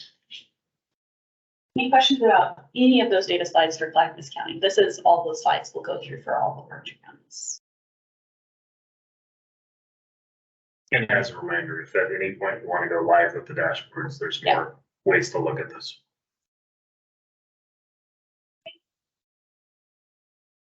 So Clackamas County, they are proposing to fund 3 programs, the first of which is a pretrial program. Target population here are individuals arrested or charged with an offense over which Clackamas County Court has jurisdiction. Exceptions are individuals arrested for probation or parole violations and individuals arrested for charges that are statutorily excluded from consideration by the pretrial release program. Their second program, and I'll note here that all 3 of these programs have previously been funded. Their second program they call CSAP, which is Correction Substance Abuse Program. It's a drug and alcohol treatment program. The individuals or the target population are individuals on felony supervision or eligible clients currently in jail and who are medium or high risk to reoffend and at risk to return to substance use. They prioritize justice-involved individuals who are in jeopardy of being revoked to prison. And then the final piece is short-term transitional leave. This is, they classify as a reentry type program. Here, the target population isn't too surprising. It's justice-involved individuals in Department of Corrections who are eligible for short-term transitional leave and are released into Clackamas County. Here are our staff recommended feedback is twofold. The first of which is that prison usage has not substantially decreased over the last decade. So we hope that they would describe the changes that need to be made to these existing programs to reduce prison usage generally and for property crime in particular, because we saw that property crime is the big grower. Can you tell whether their probation numbers are increasing at the same rate that their prison intakes are? That, I mean, is crime just rising dramatically in Clackamas County? Hidden like 70 months. Remember.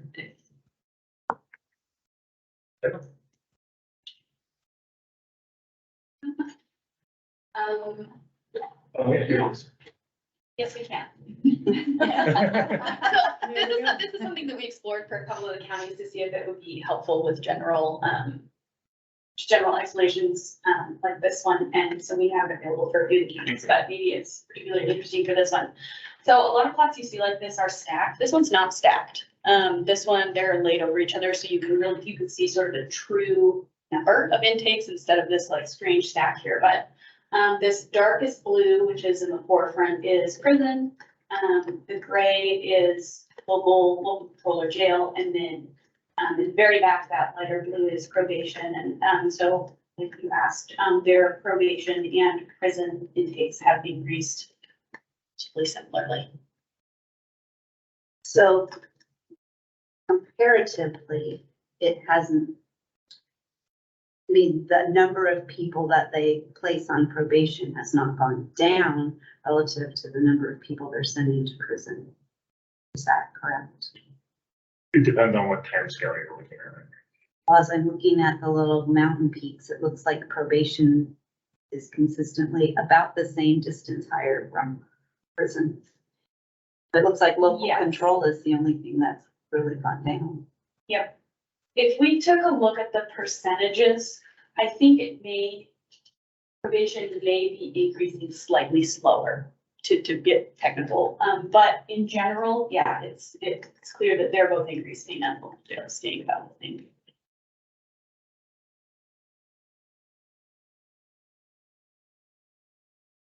Since our feedback is on a 10-year time scale, do you have any comments on that?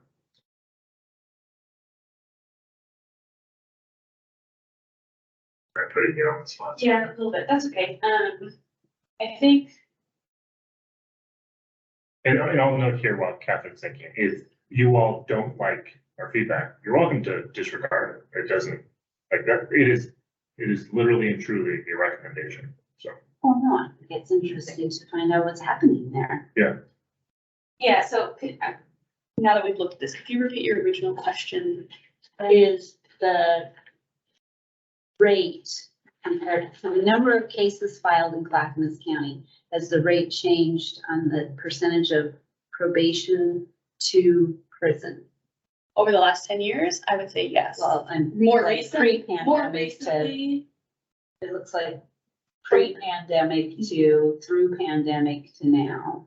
it's probably similar. I would say it's probably similar on a large scale and on the last decade, yes, I'm gonna say, but in general, in this more recent time, no, not very much change.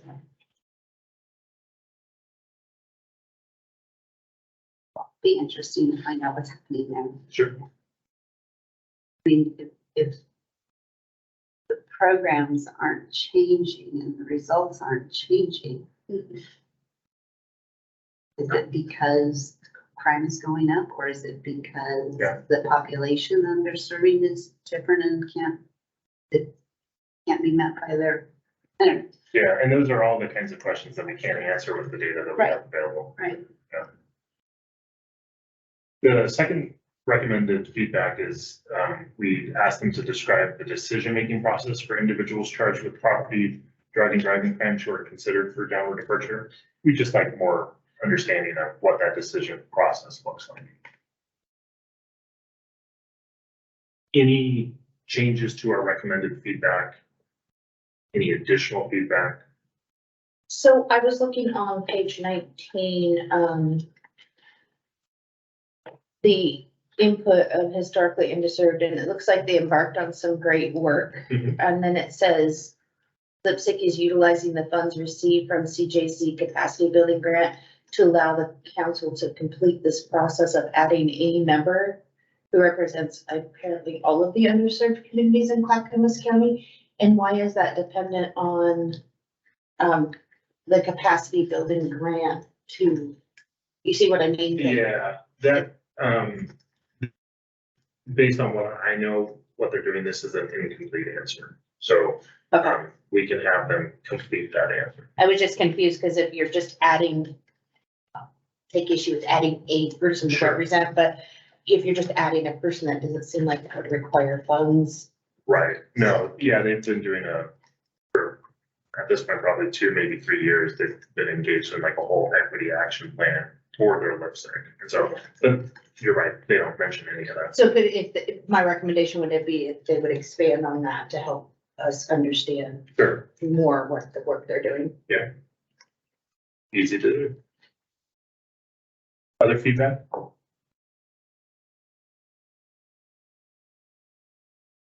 So next, Douglas. So Douglas also started in April 22 below their baseline and ended in 23 above their baseline, with an overall increase of 165 prison months usage.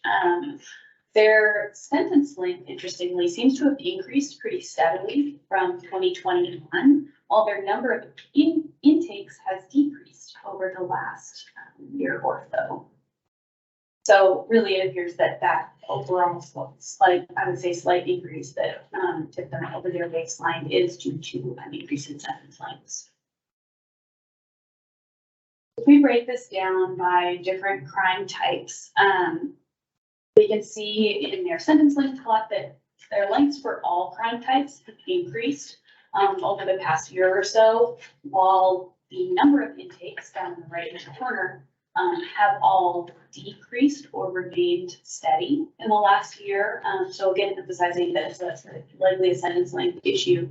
And then something we want to know for Douglas as well is that regardless of change over time here, for the past few years, Douglas's average sentence length for drug crimes is high compared to the statewide rate. So the average drug sentence length for Douglas County is 37 months, whereas for the state, it's 31 months. That's over that April to April period. So looking very specifically the last year. And so that's very high compared to the statewide rate.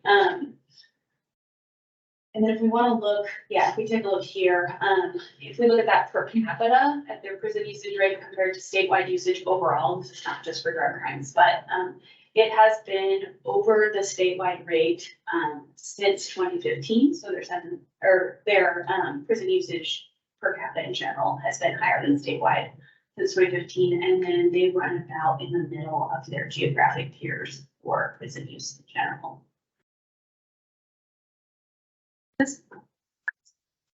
I have a question. The length of sentence, is that the sentence the judge imposed, or is that the sentence that's actually going to be served once you take into account programs, short-term trans leave, and other release programs?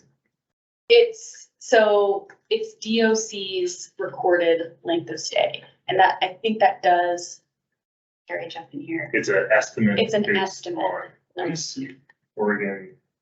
DOC has a department that makes those estimates. And so when they're reporting to you length of stay, it is based on, what they post as the likely release date. Okay. And that could change. Yeah.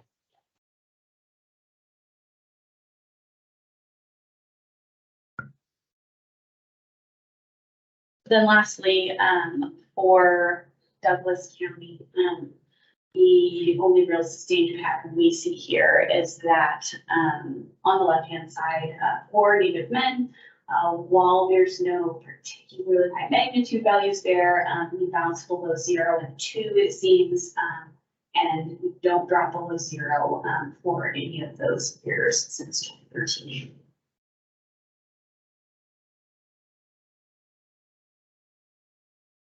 Before I start talking programmatic, any questions around the data? No, this is one of those, you're kind of like consistently struggling populations that, or, counties that, don't know what to do. Or, well, it's not my job to know what to do, but it's like acute, they're addressing housing. Okay, they're addressing, okay. Yeah. So for Douglas County, they have 2 proposed programs. The first of which is what they call RSAT, Residential Substance Abuse Treatment. This is a downward departure program. This is somewhat unique among the. It is a front-loaded in custody treatment program that is then followed up by a drug court sentence. And so the target population here are men and women who are high and medium risk justice involved individuals with addiction. Most of them have received downward dispositional departures and are participating in RSAT as a condition of their sentencing agreement and as an alternative to prison. Here, I'll note that one of the challenges that RSAT has had is with the number of participants. This has been an issue that they have flagged for quite some time. 2 years ago when we met, it was an issue I flagged for you all then. It's continued to be a problem for the number of participants. The reasons for that might be many, but 2 years ago, I believe at your all's behest, I encouraged them to consider out of custody treatment as opposed to exclusively in custody treatment. They've had some conversations locally. I don't know where those conversations are presently, but their current proposal is to keep this in custody exclusively. So our feedback is, given the items that the county can't control, please describe what steps the county will take to reduce barriers to participation, thereby increasing the number of program participants. Do you know what the capacity of the program is compared to participating? So there's a men's program and a women's program. And so these are, the capacity is limited to the capacity in their respective, I believe they're wings in the jail in Douglas County. off the top of my head, I want to say it's like 25 for men. Of course, it's kind of like an escalator more than an elevator, so. And I forget what it is for women, maybe 10, 8. And then, so the program is actually in the correction facility. Yes, at least initially, I think it's it might be a 60-day or a 90-day sentence. And then it's followed up with Treatment court. treatment court, yep. It's 120 days. So remind me, because you just said it's only incarcerated, or people who are in custody, correct? Correct. Yeah, they also have treatment programs for individuals who are not set clients. However, that's not what they're proposing to fund with justice reinvestment. So if somebody were to just be on probation and need treatment. Okay, Yeah. so it's definitely, I was like, I'm trying to understand the incentive for somebody. I mean, my experience with adults in custody has been like, why am I gonna go to treatment when I can just do straight time? Like, Sure. there's no Yeah. incentive to actually participate in a program if it's not gonna get time off or, Mhm. so it's like, well, why would I do that? I'll just do straight time and not worry about it. But it's the downward departure program, a condition of participating in it. But I'm wondering what their jail capacity situation is. If somebody turns it down, are they just gonna get booted out of the jail and not have to make the decision to go into the program until later they've been out and unsupervised and then go to prison? For these particular cases, if I'm not mistaken, the decision point is RSAT or prison. Right, but if somebody, I mean, like our 416 program. Yeah. If somebody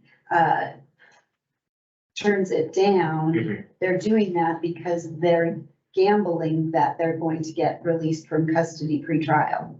Oh, I understand, yes.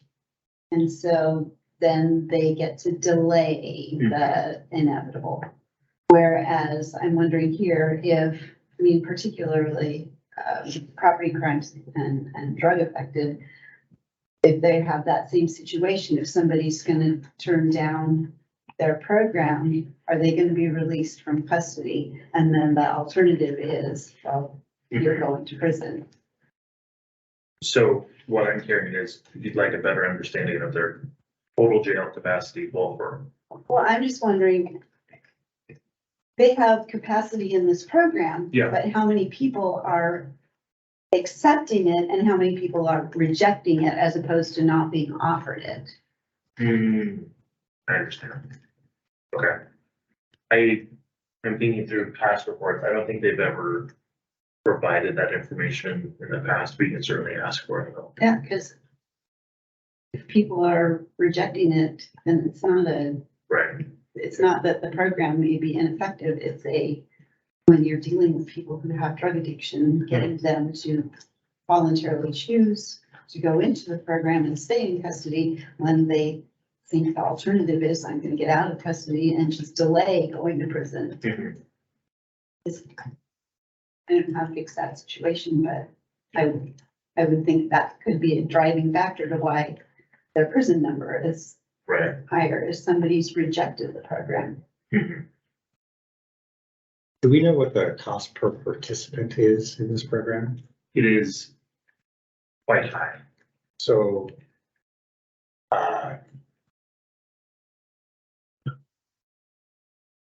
in past applications for this program, has there been sort of a justification for why a program for such a high cost per participant as opposed to, say, community-based residential treatment program? Most people walk away from residential treatment unless they've spent 60 days in custody. We have the RCT on that one. Yeah, I don't recall if they've ever said that in an application, but that is some of in conversations with them, that matches what they would, if they have not already told me what they would say to me. So I guess my question is, your answer to my question of the cost per participant was that it was quite high. And I'm assuming you mean quite high for statewide. Yes. So I guess my question for any proposed program Mhm. that is substantially off the mean Mhm. in cost per participant is, what is there about this program that justifies the sort of departure from what other programs are able to deliver at a lower cost per participant? Right. And, you know, if one of the concerns is that there's not enough participants in this program, Mhm. is that just simply a question of money? Because the program has been priced so high per participant that there's only so many you can afford to take in at that price point. Right. And so, what is there about this program that makes that price per participant a good investment for state dollars? I think that's a very valid question. Yeah. And I mean, Douglas County, so Avery's taking detailed notes on what the feedback will look like, but Douglas County, I think, could approach this a couple different ways. They could add a complementary out of custody treatment. They could replace whole cloth to make it all out of custody. I think there's a number of approaches. And I don't mean to suggest that there's not perfectly good answers to these questions, right? It certainly could be that no, for the following conditions, this actually is the best program in this county. Yes, it costs more for these other things, but it's still the best option. Great. Yeah. But 0% recidivism rate. Yeah. Really. Sure. who knows? Yeah. But just it strikes me as a slightly unusually structured program. And if it's one that is sort of off the median as far as costs, I would think that probably requires a little bit more explanation on the part of the applicant. Okay. We can get that. I know this is pie in the sky, but this is one of those counties where I would love to do a deep dive on the evaluation side, to just kind of figure out exactly what is going on. Okay. I don't know if that's even possible, but it just feels like, there's some unusual challenges, some different ways of implementing stuff. I just, most counties can readily identify, hey, this is what's going on. And we're like, oh, cool, Right.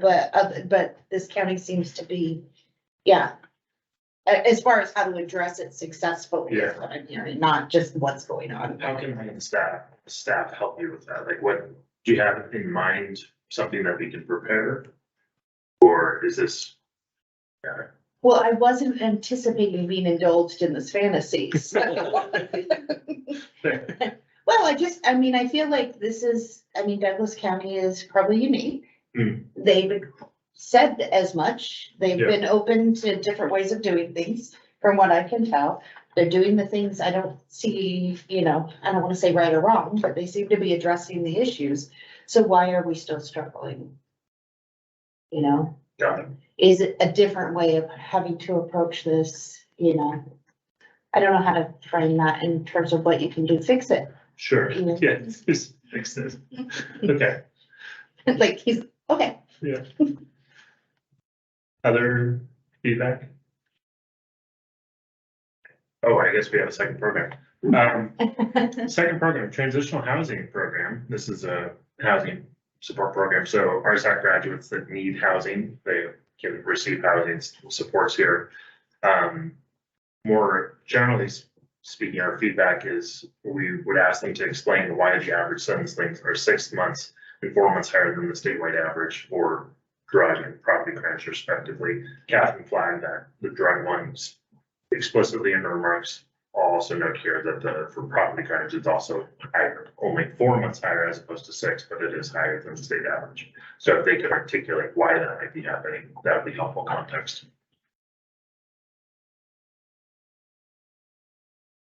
Do you feel like that was a lot of feedback? Yeah, I think my only clarification would be, the sort of like, why are you struggling, like the deep dive, is that feedback or is that something that you wanted, like, staff to do? That was a wish list that I would like staff to Okay. work in concert because, you know, the county themselves needs to understand that stuff, so. Sure. And if they're on the line, I'm sorry, I'm not implying that people don't know what's going on in their county. It's just that sometimes those eyes on from a different perspective would help Sure. clarify stuff. And to just step back, for the feedback, we will send them either a letter or an email with the detailed bullet points feedback. And then at the end of it is contact Gene Davidson with questions. And then for most, if not all of these counties, I will individually reach out to them as well to make sure that they know that they can have a conversation with me, with Catherine, with others. Next up is Jackson. So for Jackson County's overall prison use, they were one of 2 counties that started and ended the April to April period above their baseline. They had an increase of 595 prison months between April 22 and April 23. And while their sentence length seems to have increased slightly from 21 to 22, if we take a look at the boxes up there, the main contributor again here, it appears to be a sharp uptick in intakes, which we can see in the bottom right-hand plot. So Jackson County's prison use by crime type is interesting. There is more prison use overall for drug crimes than for property crimes for initial sentences in the last year, but a spike in property crime intakes appears to be driving that overall spike in intakes.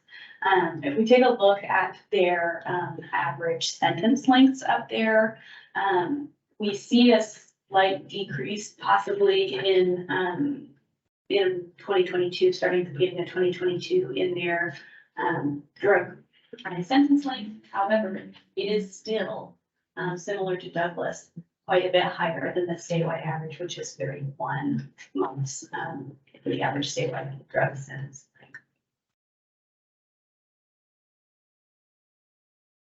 So taking a look at Jackson County compared to the state and their peers, they have used more prison per capita than the statewide rate since 2017, but they have generally been in the lower bit of their lower section of their peers, their geographic peers.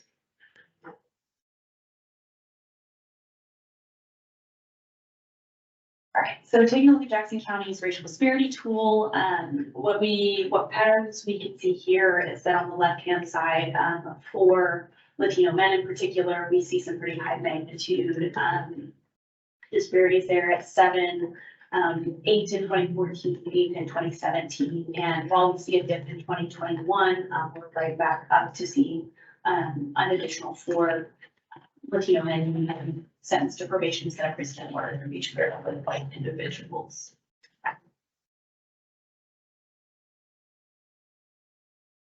Any questions or feedback based on the data?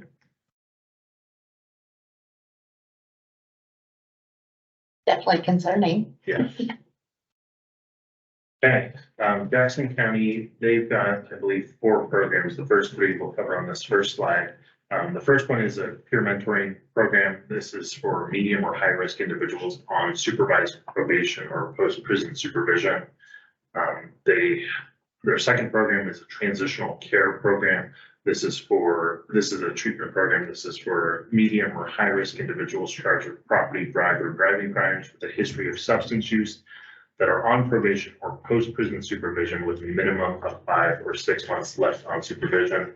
That time frame is simply because that's how long the program takes. So eligibility is conditional upon them being able to start and complete the program. The final program for this slide is the coordinated care housing and reentry. They have flagged this as a downward departure program, though it may be more accurate to describe it as a support for individuals on downward departures.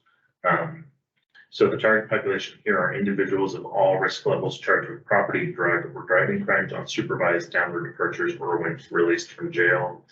What this looks like practically, there's case management services, stabilized housing, help signing up for a permanent health plan, and streamlined access to behavioral health services and employment services. Next is Voices of Lived Experience. This is a bit like a implementation style program. This is a council of justice involved individuals, either current clients for the Department of Community Justice or former clients. And they serve in an advisory capacity to Jackson County Community Justice, and they provide feedback and solutions to either proposed projects or current practices. It's been up and running for, I want to say at this point, 2 years. This is something that they have funded in the past with Justice Reinvestment funding, and they've appreciated the value of it and intend to continue it into the new biennium. Our generalized feedback here is that we would like them to explain why property crime prison intakes have increased significantly over the last year, which we saw in the data slides. And then also have them explain why their average length of stay for prison intakes of drug crimes is 5 months higher than the statewide average. So it's that 36 months versus 31 months that Catherine mentioned. Doesn't somebody by definition have to be higher than the average to have an average? Yes, yes, but there are many counties that are just under the statewide average and very few that are quite a bit over the statewide average. So it's kind of a bigger jump from the statewide average up to Douglas, Jackson, and Josephine, spoiler alert. It's just more concerning because it's such a big difference from the statewide average as opposed to those counties that are maybe at like 29. And there's a lot more of those than there are the few that are really high. But yes, you're right. Absolutely. I think the only other question is, I mean, we saw the disparity rates that are consistently high. I would love for a conversation for them to respond to that. Yeah. Specifically Latino men or? I mean. Yeah. There's others there that are concerned, but that's the biggest concern, right? And the other ones are a much smaller deviation. So, in their final application flag, what they are doing or plan to do to serve How as to address that issue.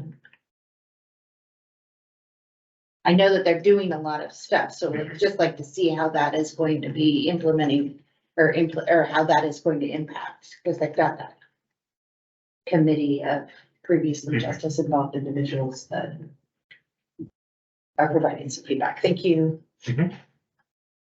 So Josephine County is next.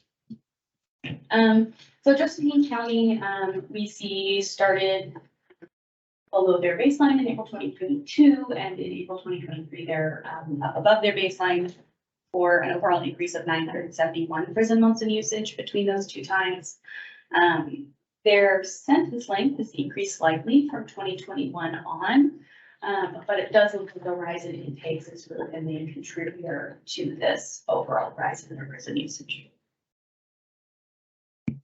So if we look at Josephine's prison use data by crime type, a couple of things to note here. One is an increase in sentence length for drug crimes over the past year, resulting in, and now this is not average over the last year, like for the last few counties, but at this point, they're rising pretty sharply in their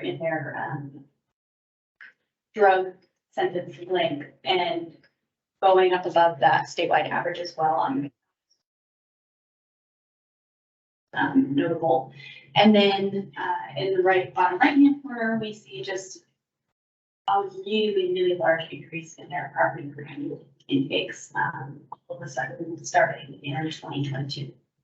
Another interesting thing here, which may not be necessarily a driver of their overall prison use, but their prison use for initial sentences for driving crimes is high compared to other counties in the state. We don't see very many that are over 3-4%, and so that's sort of interesting and just notable while we're looking at this page here.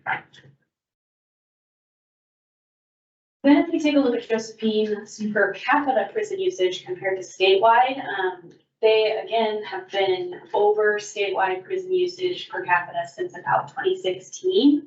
But they also tend to be at the top of their peer group and have since in 2022 and 2023 are quite a bit above not only statewide, but everyone else in their geographic.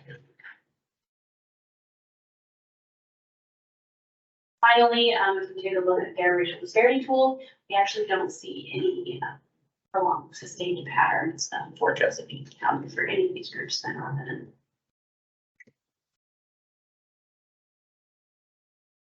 Any data sites that you'd like me to go back to? Okay. Josephine County, I believe they have, it's either 7 or 8 programs, so it'll be over 2 slides. Their first program is secure treatment beds. This is a drug and alcohol treatment.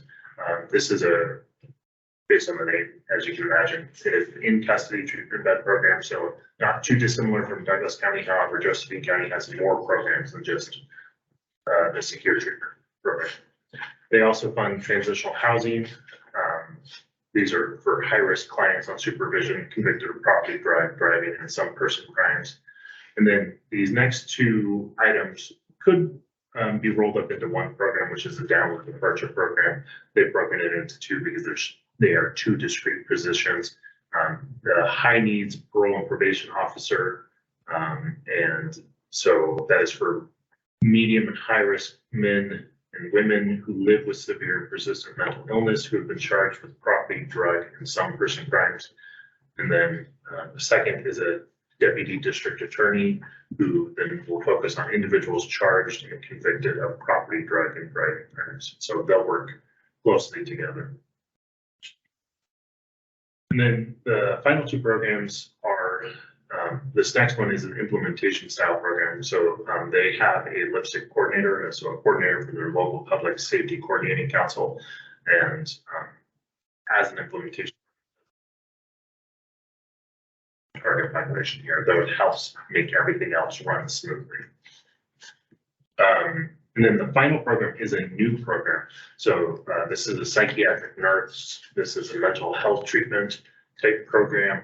And the target population are individuals of all risk levels charged with property, drug, and driving crimes, with some person crimes, whether in jail or out of custody, who require mental health assistance. Because this is a new program and because it's somewhat unique, we have a few questions that we'd like their responses to. The first is that we'd like them to articulate the scope of the problem. What's the number of people that the county anticipates to serve with this new program? And then we also, if they move forward with this program, we want to ensure that they're not mixing risk levels in the program of this. More generally, our feedback is threefold. The first of which is to have them explain the steep increase of property crime intakes over the last year that we saw. Second one is to explain the increase in sentence lengths for drug crimes over the last year. And then the third is to explain why their per capita usage is high compared to the statewide average and geographic peers, which was also in the data slides. Any additional feedback or changes to the feedback? I would love to see some examples. So, for example, let me get back to it. Page 15. It says, uses a learning style inventory that identifies, and so it talks about that. So I would love to see, for example, you know, a client was assessed to have a learning disability. So then this program worked with, you know what I'm saying, worked with providing, you know, adequate documentation. So that, and under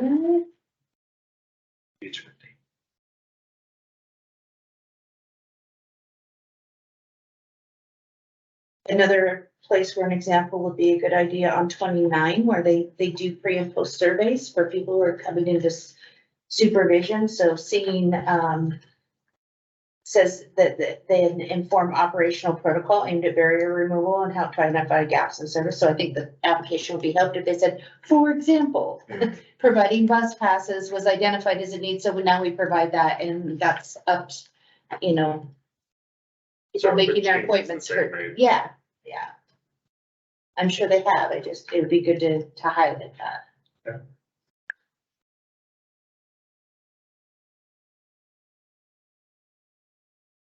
Are there other counties applicants that use justice reinvestment funds to fund staffing within the district attorney's office? That just struck out to me as, I hadn't seen that in other applications. I didn't know if that was normal, common, if this was unusual. It's not unusual. It is moderately unusual for the formula grant. Gotcha. More often than not, they stick it in the competitive grant because that one's focused on downward departures. Gotcha. But, yeah. Right.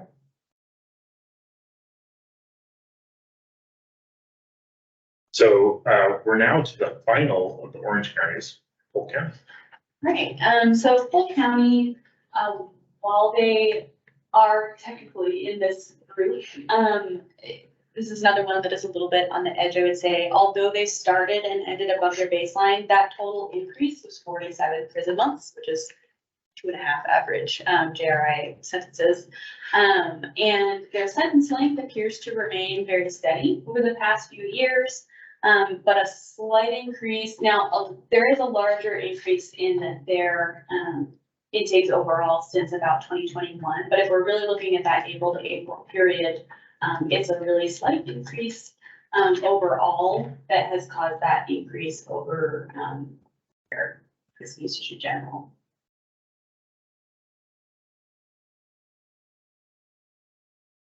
So if we take a look at this by crime type, there's a slight increase maybe in their drug sentence length, but the other sentence lengths appear relatively steady. Their intakes for property crimes, they have seen a slight increase over that specific period of time, but is really bouncing around in generally the same area there. Something interesting about Polk County here is their, again, like Josephine, but even higher than Josephine, their percentage of prison use going to initial sentences for driving crimes, 25% is quite high in this category compared to other counties in the state. Oh, wow, yeah. Yeah, 25%, it's a lot. Be interesting to know if that's felony DUI. Somebody who's had repeat chances at probation, or if it's driving while suspended. Sure. If it's felony DUI, then that's a public safety choice. So if you compare Polk County to their peers and to the statewide rate per capita, they track really pretty closely with the statewide rate over time. Polk County is a little bit smaller, so we see that their value bounces quite a bit more than the statewide rate. That's just a volume thing, but they are very, very close to the statewide rate and in the middle to low end of their geographic peers. And then Polk's racial disparity tool doesn't really appear to have any consistent patterns over time. Feedback for just, was, So here, because it's a little bit smaller on the right-hand side, we start to see some of that where the tool breaks up and we have some missing counts there for women, but also on the left-hand side there for Native men. thank you. So Polk County, this is a new program, a brand new program, and they're only proposing to fund a singular program. So they are rebuilding from scratch, I guess, is one way to say it. They are calling this a behavioral health forensic and acute care team. Previously, they funded something similar where they had a forensic and acute care team. This is a modification of it. So the program parameters are a little bit different, but it is somewhat similar to what they have funded in the past. The big change is that they previously funded pre-sentence assessments with Justice Reinvestment, and they are no longer doing that, or at least they're no longer proposing to do that. Here, the target population are justice-involved individuals 18 years and older, pre and post-arrest who have been diagnosed with severe mental illness. Because this program is new, we have a few pieces of feedback.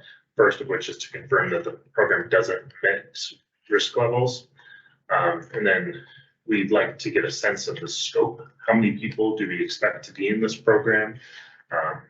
And then I think a clear articulation of how this program will reduce prison usage would be helpful given the particularly narrow scope of this population. Get people in pre-arrest. I don't know exactly, but I imagine kind of a lead model or a crisis intervention, So like a, like a wiper. where you have a choice, go to jail or go voluntarily to a crisis stabilization center. Perhaps, yeah. And that is something we could ask for clarification on. So, I guess that would be how. How do you engage someone pre-arrest? Yeah. And who is it that's engaging? And then more generally, our recommended feedback is that we'd love for them to explain the large percentage of driving crimes that are being sent to prison. I think they could probably answer that fairly quickly. It'll just take a little bit of time digging into their records. So with that, that concludes the orange counties. We are now about an hour ahead of schedule. Food isn't here yet. We could take a break. We could power through. There's only 4 of the first batch of green counties, so we could probably knock them out before lunch. Go for it. Okay, let's do it. So these 4 counties, so these are the last counties that are above the 35,000 population, and they're the ones in the lower left quadrant. So below baseline and decreasing usage, and we'll take them one by one alphabetically. For these green counties, the only data slides we're going to look at are the racial disparity tool. We can of course pull up the others if you're interested, but just know that they're all below their baseline and they're all decreasing in their prison usage. So for Columbia County, we see some of the issues with the tool that we sometimes have when there's lower counts, but overall we don't see any long-standing sustained patterns. So Columbia County, they're proposing to fund 2 programs. These are all existing programs. The first they call their Justice Reinvestment Program. It is a downward departure type program. The target population here are medium and high risk individuals residing in Columbia County, facing presumptive prison, property, drug, and driving crimes, as well as other cases on a case-by-case basis as determined by the district attorney's office. The second program is the pretrial release program, which includes all justice-involved individuals except those charged with Measure 11 crimes. Our staff recommended feedback is similar to what we provided for Washington County, which is that they must accept short-term transitional lead candidates to be eligible to receive JRP funding. This could be an example where they simply toggle the wrong answer. And if not, we'll talk with them and work through that. Any additional feedback? Okay. Lincoln County. Right. So if we take a look at Lincoln County's tool, we see a couple of years where there are some what you could call spikes here, but really what's interesting about what's helpful about this tool is the over time look. So for example, like in 2019, we see sort of a spike for Native women, but outside of 2019, we see low, sustained, or 0 counts there. So nothing shows a really long sustained pattern for any of these groups for Lincoln County.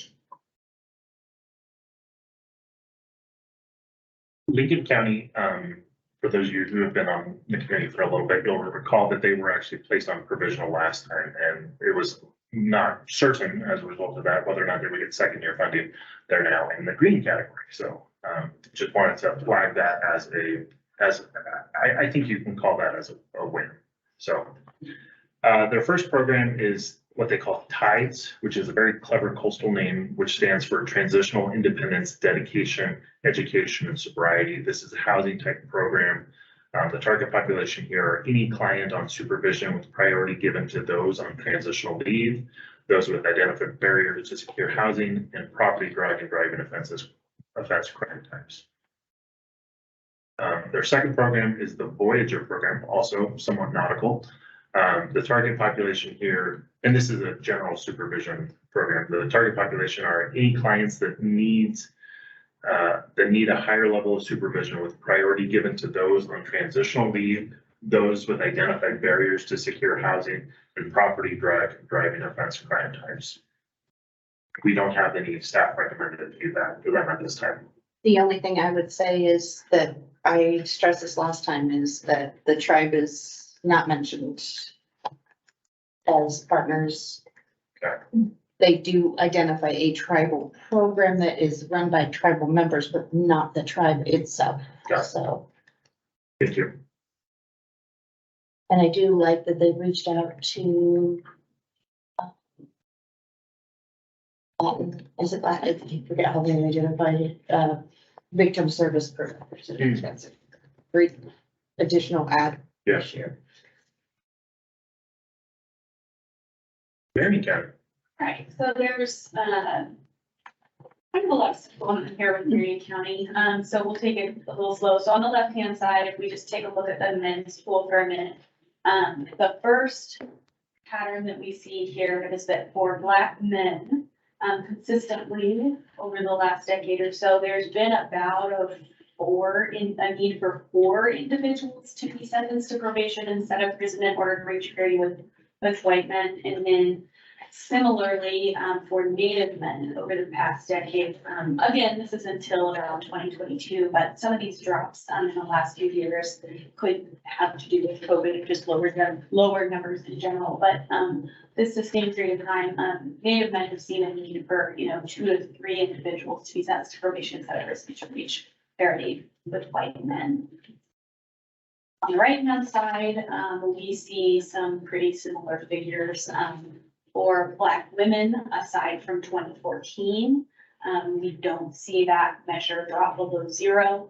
And for Native women, although it's a little bit hard to see, Native women's numbers track with Black women's numbers actually from 2016 to 2019 there. And those are both sustained patterns of slightly elevated 1 to 2 individuals needed to be sentenced to probation and prison to reach parity with white women.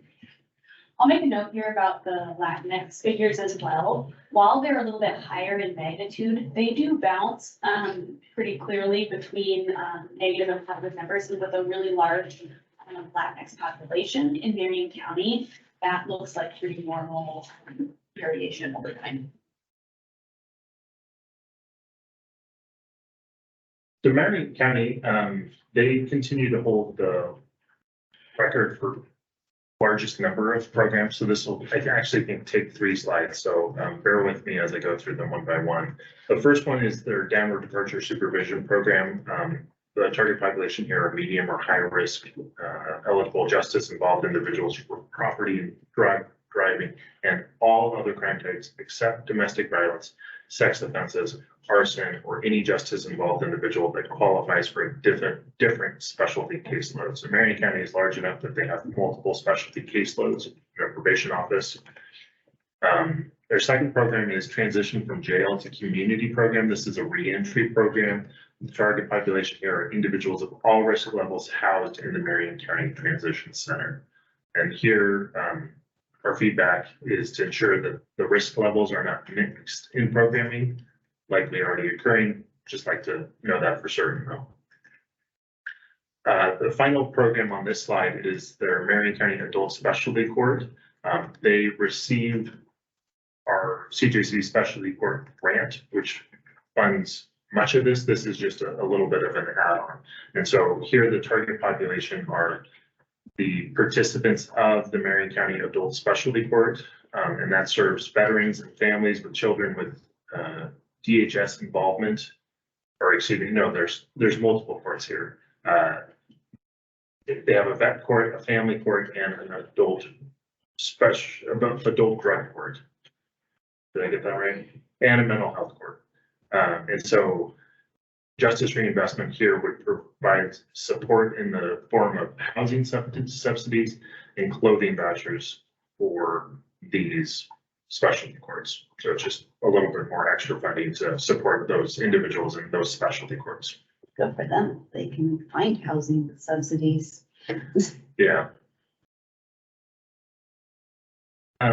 Next up is a program that they call Link Up. This is a peer mentoring program, medium and high risk individuals with co-occurring substance use and mental health disorders who are incarcerated and releasing to post-prison supervision or probation. Next program is SOAR, or Students Opportunity for Achieving Results. This is a reentry type program, an education program. One exciting development with this program is that as of, I believe, March of this year, this program, which has now been around for almost a decade now, has a program for women as well. And so it is now serving both genders in Marion County. And the target population are medium or high risk individuals on supervision, excluding those with sex offenses and arson offenses. The next program here is the Demunis Resource Center. This is open to individuals on community supervision and adults in custody in the transition center and those formerly incarcerated. There's a whole host of services there. It's kind of a one-stop shop for justice involved individuals, housing support, education support, employment supports. And then I believe, yes, this is the final slide for Marion County. The next is transition services and housing. Here it's high risk, or excuse me, medium or high risk clients on community supervision in need of stable housing. And then the next program is substance use treatment. This is for medium or high risk and medium or high needs in substance use clients on community supervision in Marion County without the Oregon Health Plan. So Oregon Health Plan will cover most of those costs. And then the final program is a peer mentor program. It's a peer support program for medium or high risk individuals on community supervision. This is different from the previous peer support program. It was slightly different populations, though they're both peer mentor programs. And that concludes Marion County. So the only feedback programs are different. So no generalized feedback. Is there a reason why on every program there isn't any culturally responsive services? We noticed that as well.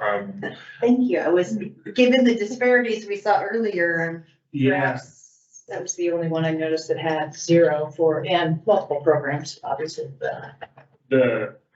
I think it's the final program in particular is a program that they brought in from Jackson County. They use the same contractor and everything.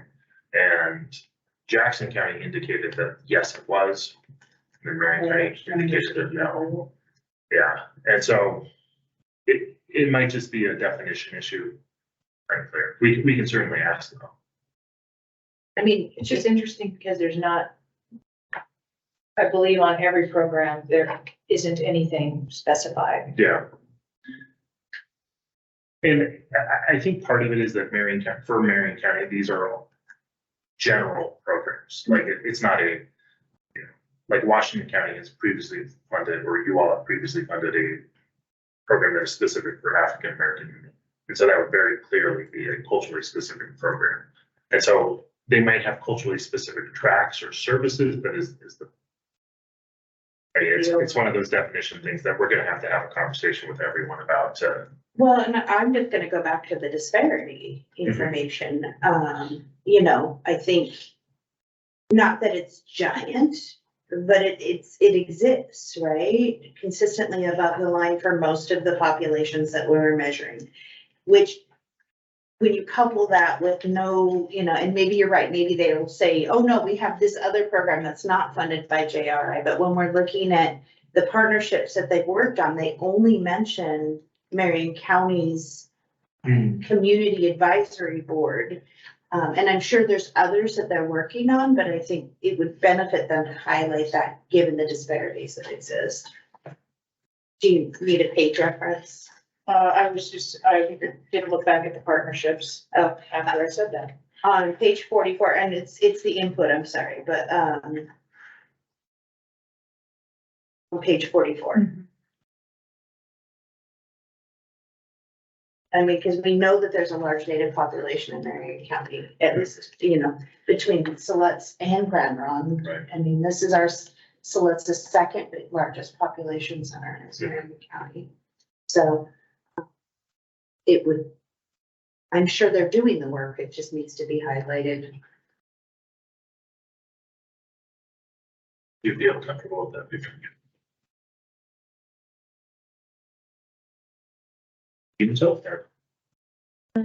So this is an example of where we're missing an entire group over here. And it's just probably because of a low population of the Asian individuals in this county. But on the right-hand side, if we take a look, the only pattern we really see that's consistent and above 0 here is for native women. And the fact that in Umatilla County, which isn't very large, we have magnitude 3 and 2, for a few years in here, kind of highlights the fact that there's a pattern of native women.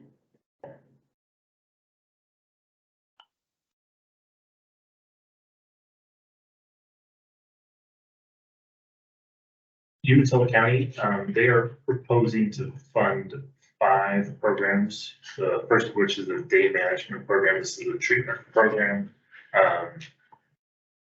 And here the target population are medium and high risk individuals with high rates of recidivism under supervision for all crime types. The second program, which is kind of a companion program to it, which is their jail treatment program, is very similar. It's an in custody program. And so medium and high risk individuals releasing from the local jail. The care program is a unique program. The type doesn't fit neatly into our categorizations that we had, which is why I've now created a separate categorization, which is wraparound services, because this is really a program that looks at clients and then directs them to appropriate wraparound services based on the individualized needs of the individual. So if there's a culturally specific program that's available, the care worker will direct that individual to a specific program. Lipstick coordination here, again, implementation style, not a target population, but they do have staff that supports their local public safety coordinating council. Then the final program is their downward departure program. Here, the target population are all risk levels for property driving, except as determined by the Umatilla County District Attorney.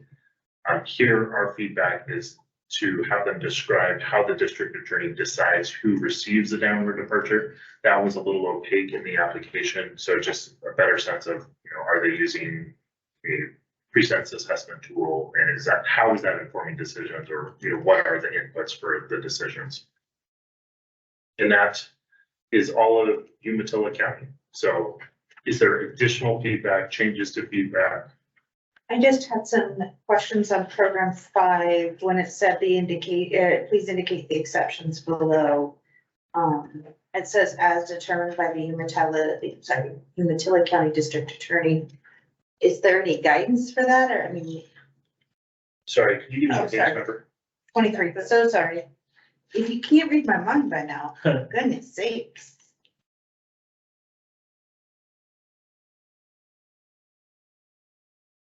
Sorry, page 23.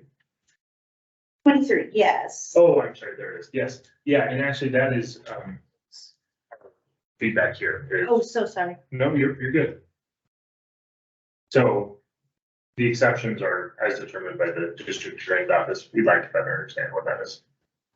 Yeah, I think the other kind of is, this is another one of those those applications that would be probably advantaged by some examples. So they say when available or when needed, but don't go so far as to give us an example of that on culturally responsive services. Okay. In partnership, this is a county where Travis headquarters are located. I know they have their own criminal court, so there may not be as much interest, but at least noting, especially given the disparity of Native women To have them detailed in partnership with the with the tribe. tribe. Yeah. So I'm very happy to report that we are now probably an hour and a half ahead of schedule. That concludes the over 35,000 population Green County. So we now have, I think, 13 counties remaining. They're all the smaller population counties. So in terms of content, we'll again look at racial disparity tool and programmatic. And that's it. So lunch still isn't here. I'm happy to keep rolling. Move on. Hey, look, Taskmaster on this end, sorry. So as a reminder, here are the counties, here's the breakdown. So the dividing line is that 35,000 population. Right, so for many small counties, if not every single small county we're gonna look at, this tool gets more and more difficult to interpret. That is on purpose for these really small counties. If we weren't using a tool like this, that these,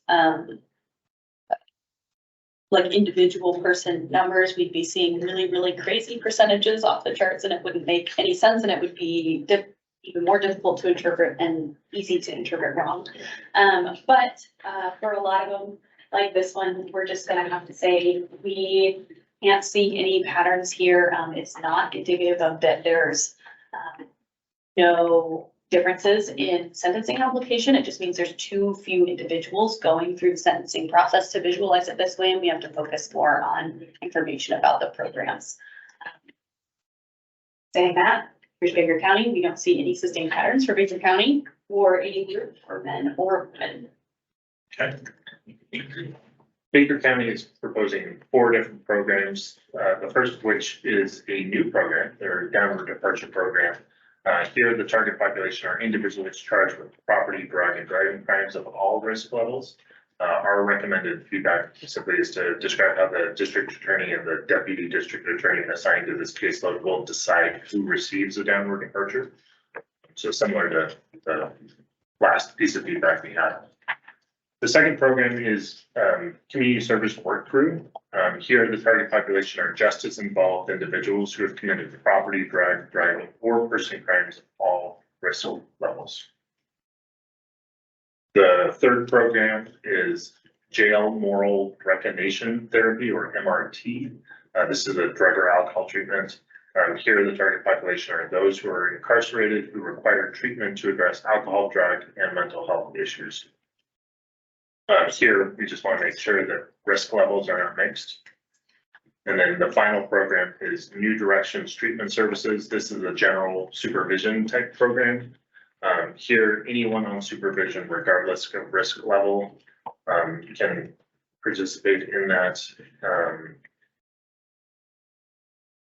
So New Directions offers behavioral health, drug treatment, sex offender treatment, peer support, employment support, and wraparound services.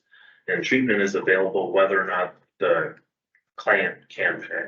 So the Justice Reinvestment Fund helps bridge that gap.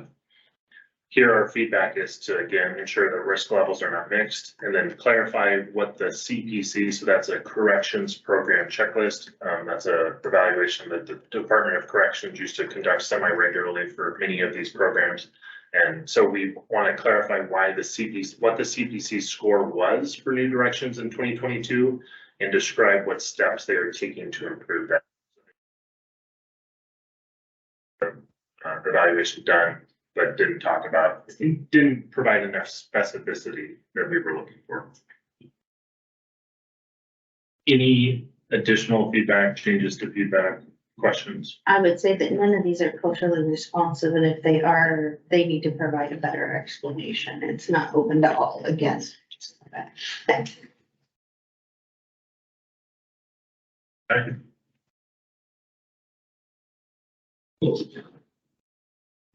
Cook County. Right, and that's a very example of a county where, while we do have at least data points for Latino men on the left-hand side and Latino women on the right-hand side, we don't see any sustained elevated patterns for any of these groups of men. So Crook County, they're proposing to fund 3 different programs. The first of which is a mental health technician. This is for, they would hire a qualified mental health provider. And the target population here are high or medium risk individuals sentenced for property, drug, or driving crimes, who are supervision clients, or individuals needing crisis or stabilization services in the jail. This individual would also provide screening tools on clients for specialty court programs, so kind of serving a dual role there. I'll note that this was not part of their 21-23 application. However, halfway through the biennium, they did make a course correction, and this was one of the new programs that the Criminal Justice Commission approved that they could then create. The second program is the Downward Departure Deputy District Attorney. You'll notice that along with the other, is kind of a companion. Here, the target population are all individuals charged with property, drug, or driving crimes. Now, for the parole and probation deputy, the target population are medium and high risk individuals charged with property, drug, or driving crimes. Our staff recommended feedback. They talked about the assessments that they'll use. We want clarity on when the Warren of the Women's Risk Need Assessment tool will be used. Tool for a pre-sentence, well, in Oregon, it is often used as a pre-sentence tool for men. They plan to use that pre-sentence. They seem to indicate that they would not use the Warren pre-sentence, that they would use a post-sentence.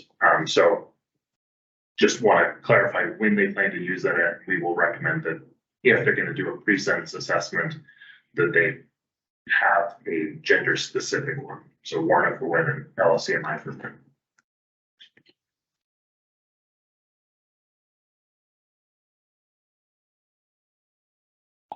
So William County is another similar situation where we see quite a few places where we don't have the information from this tool, and where we do, we don't see any sustained patterns from men or women of any group.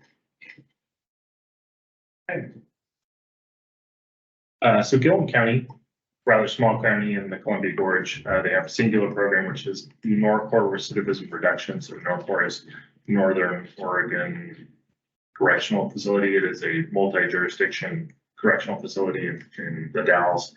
So they're proposing to allocate their justice reinvestment funding in. To give you a sense of scale, so for Gillum County, they're one of the $100,000 minimum counties. So we're not talking a whole lot of money for this county. It's $100,000, of which only $87,000 will go to the county.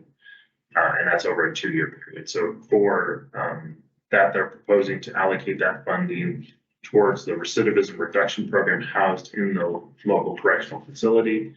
And it's for individuals of all risk levels sentenced to jail for property, drug, or driving crimes.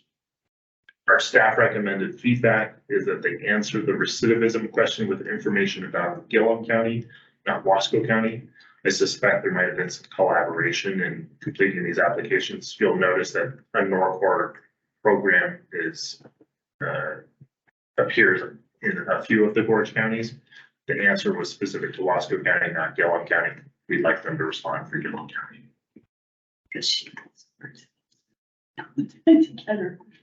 Yep. And then our more generalized feedback is we want to let them know that there is a children's advocacy center in the Gorge and that they may be interested and are eligible for JRP victim service funding. I think this is one of those that I would also recommend that they look to, they're very heavy on the system side in terms of their partnerships, but much fewer community-based partners as maybe there would be in other communities. Does that make sense? In other counties? I think it does. Are you looking at the partnership question? I am. Okay, so page 9. Mm-hmm. So, so feedback you know, I'd like them to demonstrate what community partners that aren't systems-based they have in their network.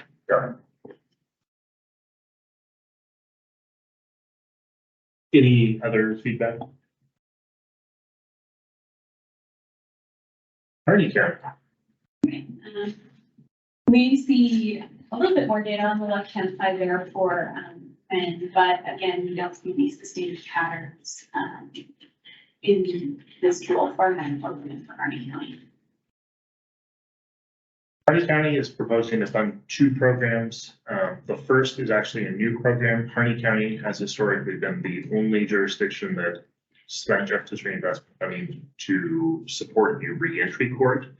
It had been plagued with problems for years. The numbers were incredibly low at times, one individual. Some of that is just the reality of a frontier county. And so this biennium, they're moving away from using justice reinvestment funding for that and instead plan to utilize that for what they're calling JRP supervision, which is a general supervision type program. This will allow them to have a single probation officer in addition to their community corrections director. So their community corrections director will handle the low risk and case-based clients, whereas this individual, this probation officer, can focus on the medium and high risk clients. And specifically, medium high risk individuals sentenced for property, drug, or driving crimes. And then the second program is transitional housing. Here, again, similar target population. It's for those that need housing subsidy. And we don't have any feedback for anything. Any feedback from you all? No. The river. So Hood River, we have a little bit more data here. And on the right-hand side, I think one pattern that you can see there is that for Latino women, there appears to be, aside from a dip in 2019, general need for 1 to maybe 2 individuals, Latino women to be sent to probation instead of prison in order to reach that parity with women. Hood River, as a Gorge County, they have, like Gillum County, have a Norcore recidivism program, which you can see here. The target population here are medium or high risk individuals in Norcore serving a property, drug, or driving sentence. Our staff recommended feedback is to have them describe if there are limits to which adults in custody can participate. For example, are individuals held pre-trial eligible? A past application seemed to have indicated that that was the case. The current application left that ambiguous. So do adults in custody need to have a sentence for a certain period of time, for example, 5 months to be eligible for this program? So just a better understanding of the parameters of eligibility for that particular program. The next program is short-term housing. Here, target population are short-term transitional leave releases for the duration of their STTL, and obviously for those who are in need of stable housing. Here, we'd like to clarify if there are other non-STTL individuals eligible to receive housing subsidy. A past application indicated that that was the case. This application does not. So just, I think, a quick clarifying question. And then their final program here is a peer mentoring program. Target population are medium and high risk individuals convicted of property, drug, or driving crimes who are returning from Department of Corrections or who have been sentenced to supervision. So pretty standard peer mentoring program. And we do not have any generalized feedback for Hood River County. I would only add, examples would be helpful on page 22 under, the peer mentor, how it's culturally responsive. I think they do a good job of addressing it elsewhere, but I would love to see specific examples for that. Thank you. Lake County. Again, Lake County's regional area tool doesn't show any appearance being servant community group. Lake County, they're proposing to fund one program which they have funded for multiple biennia. This is the Lake County Enhanced Supervision and Treatment Court. They identified this as a specialty court type program. Here, the target population are medium or high risk defendants, except sex offenders with presumptive prison cases who have a substance use disorder or mental health disorder diagnosis, willing to give it time and effort to the specialty court program. Their specialty court program functions as a prison diversion program locally. And our only piece of feedback here is to make sure that they're aware that Klamath Lake Cares is the local children's advocacy center, and if they might be interested in JRP victim services funding.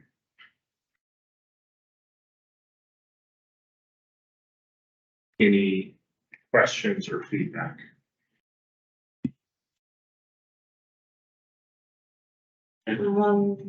Yes. Sorry.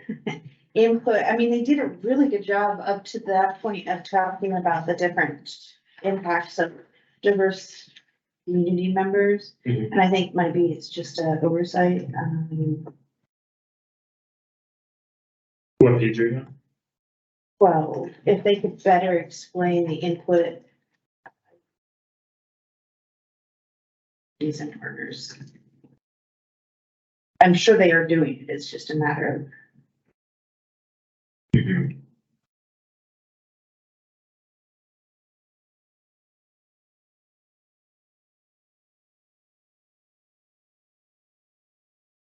Canada's next.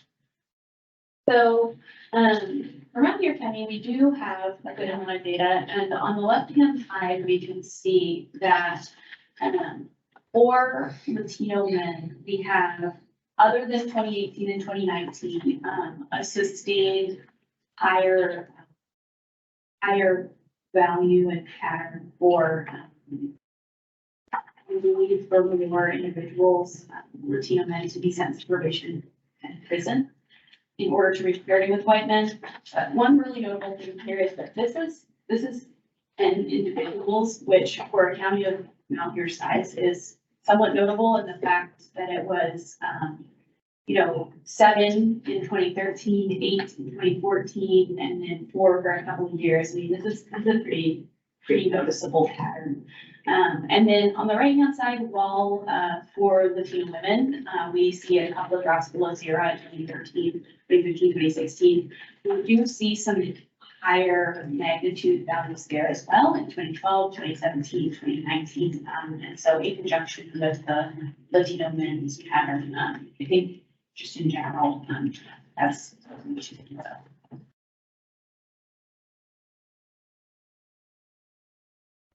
Here, Malheur County is proposing 2 programs. The first is prison and jail diversion program. This is a previously funded program. And just as a reminder, Malheur County was a provisional county. We ultimately received second-year funding.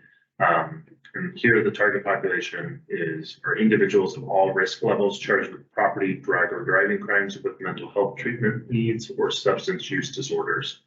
And then the next program is a new program, which is their downward departure program.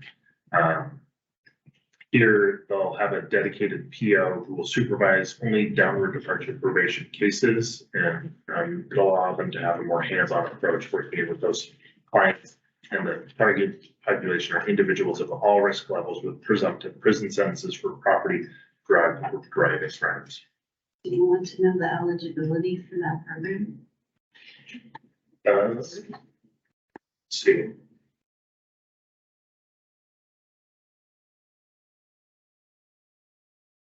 Oh, I'm sorry, I now understand what you just said. Yes, that is a wonderful piece of feedback, yes.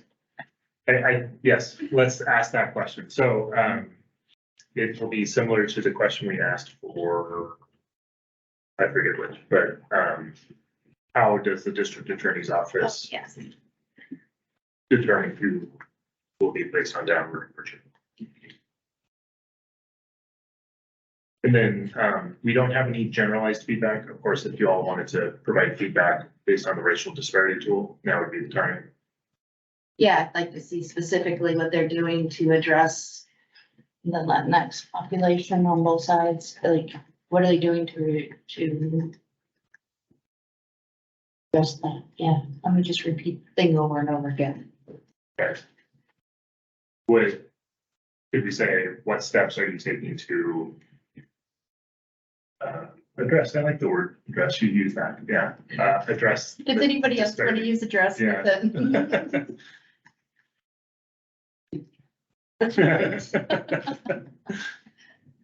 Any other feedback from Allen County? You're good on that? Their input, Oh, yeah, so on page 15, I mean, they talk about stuff and that's cool. That's a great example, but it doesn't talk about. Does that relate to the underserved populations? Does that make sense?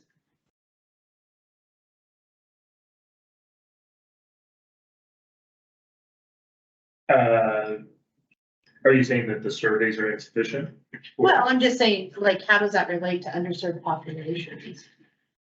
Oh, I get it, so, Maybe it does, maybe it doesn't. I'm just, it wasn't Yeah. immediately clear that.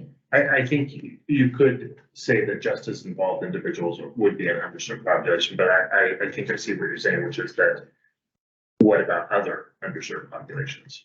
Okay. I see them being responsive to the Mhm. needs of people, but So, just maybe further elicit, yeah, or just make the connection for us.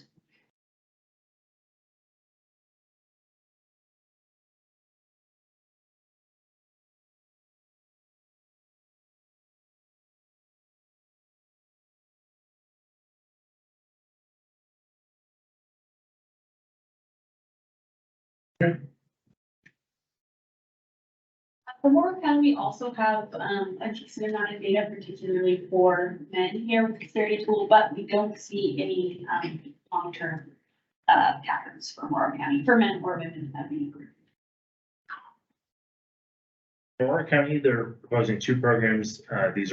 Neither of them are new. The first of which is an implementation program, which is hiring a lipstick coordinator. The second is a parole and probation deputy, which is a general supervision type program. And that is for individuals of all risk levels sentenced to probation or post-prison supervision for property, drug, or driving crimes. And we don't have any feedback either specific to the program or generalized. Okay, I don't know why you're looking at me, Ian. I'm just looking to my left. So for Sherman County, a similar situation, while we have a little bit of bed data on the left-hand side, there are no sustained patterns for Sherman.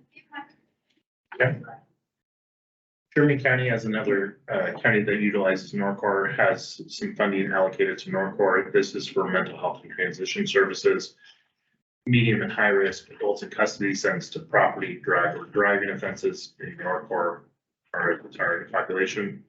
Then the next program is a community work group. They've identified this as a restorative justice program. It's not really a restorative justice program. That's one of our pieces of feedback.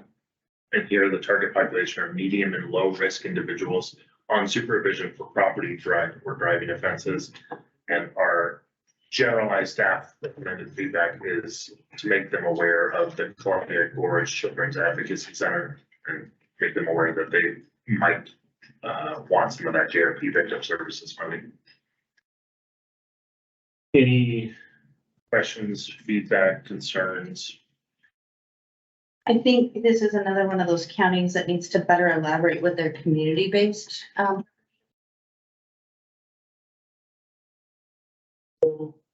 Yeah. And I mean, I would argue that those are culturally responsive, but I think that's like Northwood maybe is how they choose to deal with diversity, but just saying that you have diverse populations or that's not culturally responsive. Right. Sorry, Northport, if you're on the line.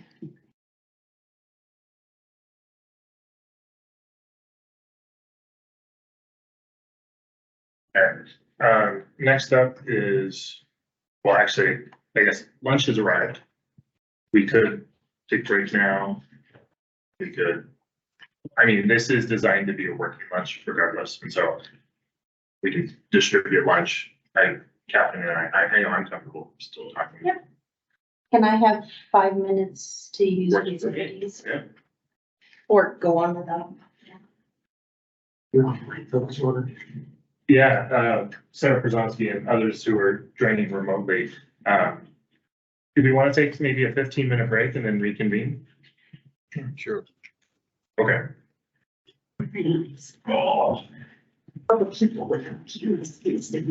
Was there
And, for those of you in the room, you might not actually have one.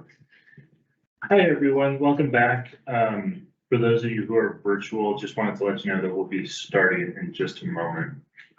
For those of you in the room, this tall thing that looks like vaguely like an owl is a 360 camera. So just full disclosure that if you're eating, it may show up in the official recording, which will post to YouTube within a week. So I want royalties then.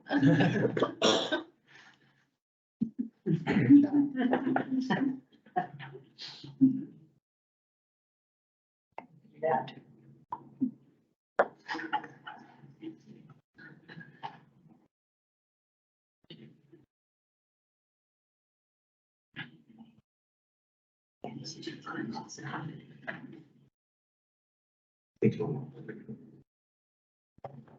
okay.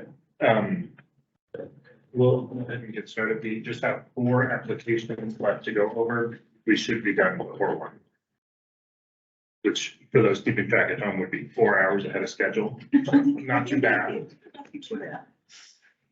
All right, so I will jump in with Total Town here. We do have some good data. They're a little bit larger, and it appears that we do not have any sustained patterns for Total Town or management for each of these groups.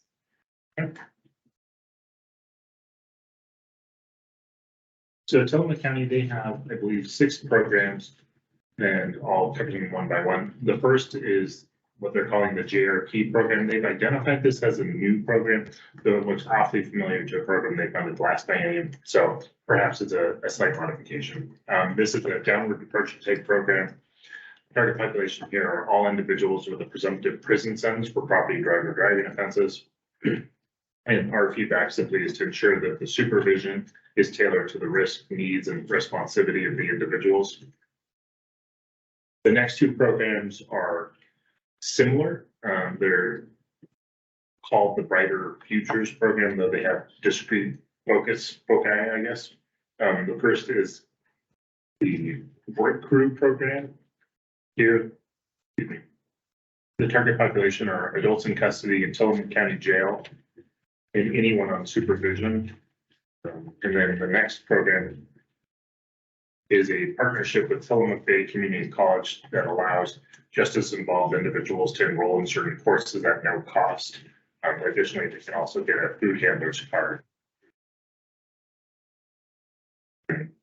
Is limited to anyone on supervision. Next program is another Brighter Futures program. It's a cognitive program. It's a cognitive skill building classes.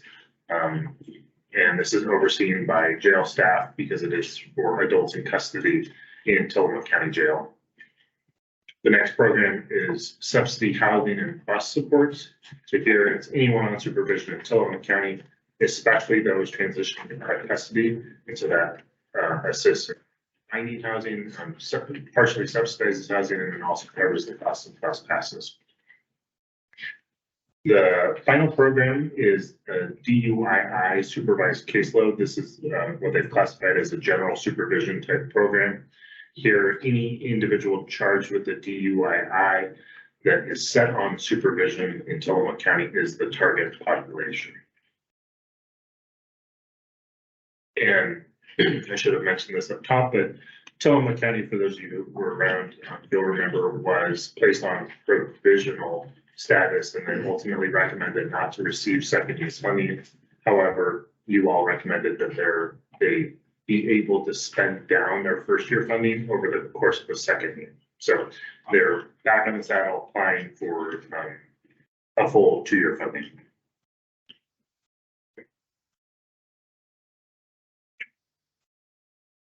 Sorry, let me ask the question.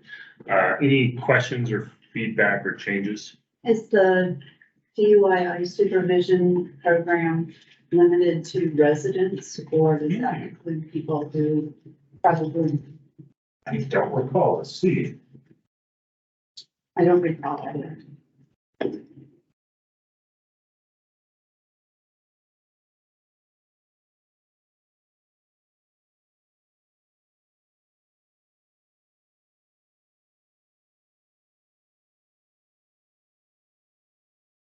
It doesn't look like they say either way. We can ask that question.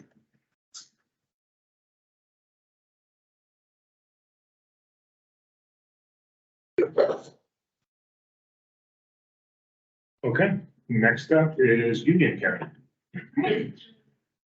Again, similarly to many of these small counties, we don't see any apparent sustained patterns or any.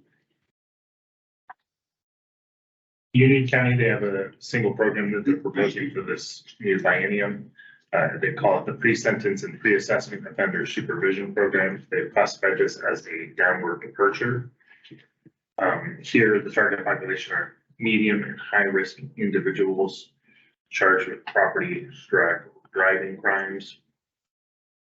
Here, there's a 6-month front-end intensive community program in lieu of prison. This program also provides transitional housing for those releasing from prison and requires daily reporting, as MRT, moral reclamation therapy, and sanctions. The community corrections, they conduct the assessments that then inform the prosecutor's recommended sentence in court hearings. Any questions or feedback for Union County? Yep, okay. While you take a bite, I will take a bite. It is not culturally responsive programming, so we just need to change that to no instead of trying to talk about. Yep, well, we'll talk with them about that. Huh? There's no other feedback. Well, Loudoun County is next. All right, this is one of the best examples of this true plan help us determine anything about the county. So this is just not enough folks going through the sentencing process to provide us with that information to use it. So Loudoun County, they are proposing a single program, which is general supervision program. Here, the target population are medium or high-risk men and non-binary individuals on supervision for property, drug, and driving offenses. And for this, our feedback or recommended feedback is simply to clarify or confirm the target population. This was another instance where one answer was provided in one part and another slightly different in another part. We just want to see clarity on that.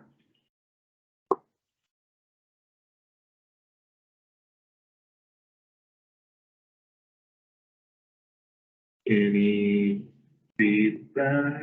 Not culturally responsive. Okay. Washington County. All right, so Wasco County, we have some pretty good data for most of the populations here.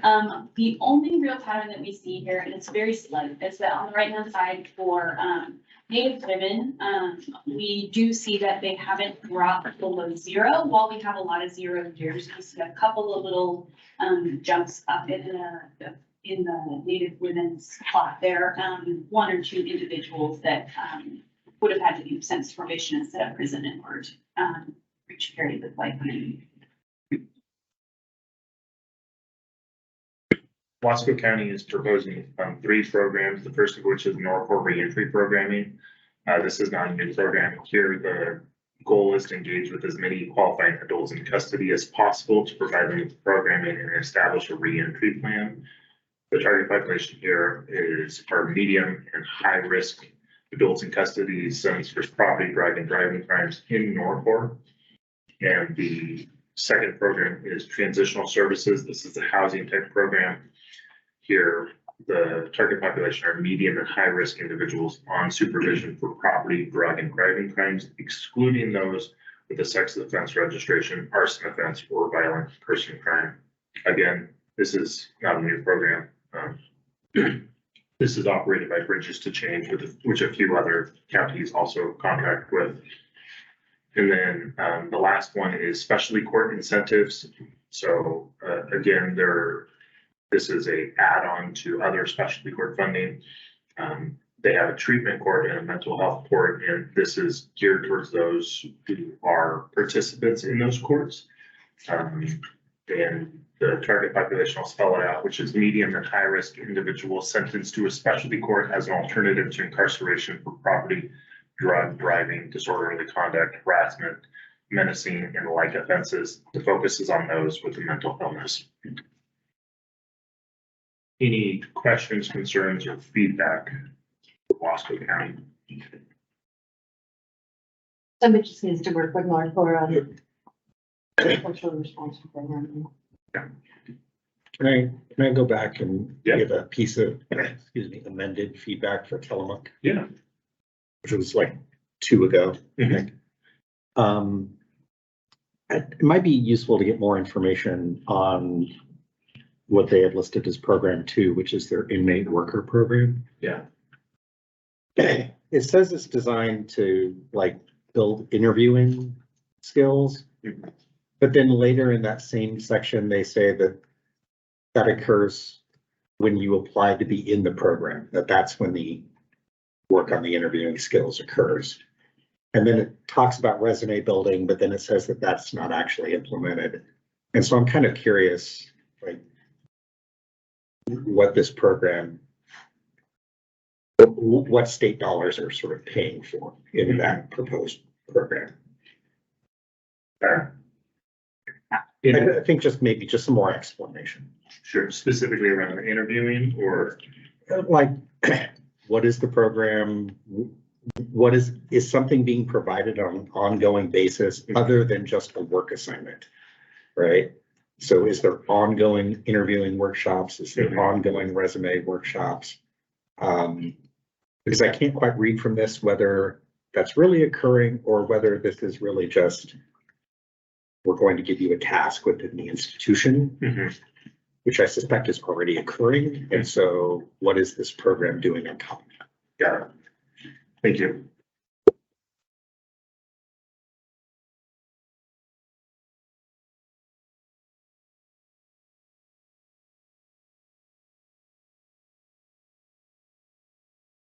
Okay, we are at the last county. Well, this is another example of where this doesn't very much information. I really appreciate you taking the time to develop all of these statistics for us. Yes.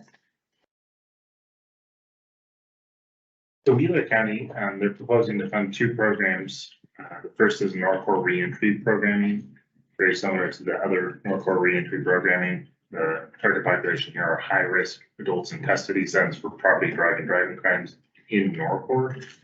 And the target population, or excuse me, the second program is a LIPSIC coordinator, so staff to their local public safety coordinating council. And again, as an implement, does not provide direct services. Our recommendation is here, similar to other Gorge counties, which is to let them know that the Columbia Gorge Children's Advocacy Center is an available victim service provider that would qualify to receive Justice Reinvestment Program victim services funding. Excuse me, all of the Norcore asks funding a group of programming that's available to all the counties that are participating? Or are they saying this is only for our population? The way it's been explained to me is that they pool their resources. So like Wheeler, so Wheeler is one of those counties that only gets $87,000. So like they, and I think one other county are paying for the reentry program. Another one is paying for the, oh shoot, what was it? There's a second Norfolk program, mental health and transition services, and there's maybe a third. And then do all Recidivism reduction. of the participating counties get to participate in all the programs? Yes, it's dependent on the individual, of course. Right. Yeah, But Wheeler County, just because they're funding one portion of this, still gets to participate. correct. That is my understanding. Yeah. So if there's no further feedback, we just have one slide remaining, but before we talk about next steps, I wanted to see if there was anything else that you'd like to make note of, have feedback on for any of the counties. I do have a question for staff. I felt like the cost per participant or whatever that you've used in the past was really helpful. Is that a practice you're gonna continue? Yes, we will look at that for the competitive grant. Because this is a formula grant. Yeah. It's not quite as useful.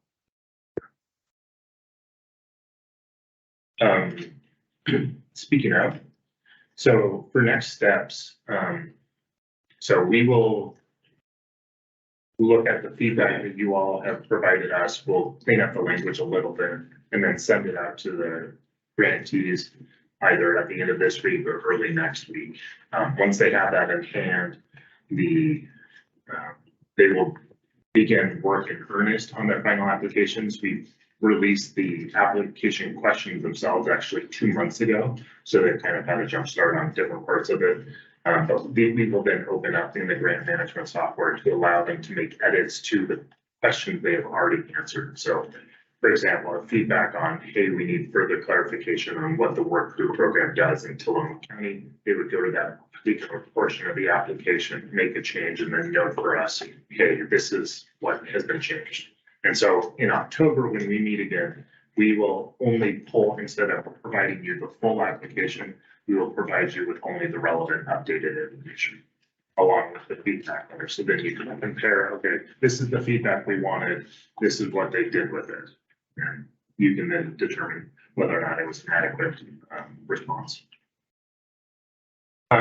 In addition to that, so we'll review the changes made because of the feedback provided to counties. We'll also review counties that have seen an increase in prison usage. So if they were green and moved to yellow or orange, but only for the counties that saw a change in a increase in prison usage direction. So if there was a yellow county that became a green county, we're not going to flag that. And then probably the most time-consuming portion of what we will be tasked with in October is to review the competitive grant applications. So right now, I believe 16 counties have indicated that they plan to apply for that funding. That is an increase in 3 counties.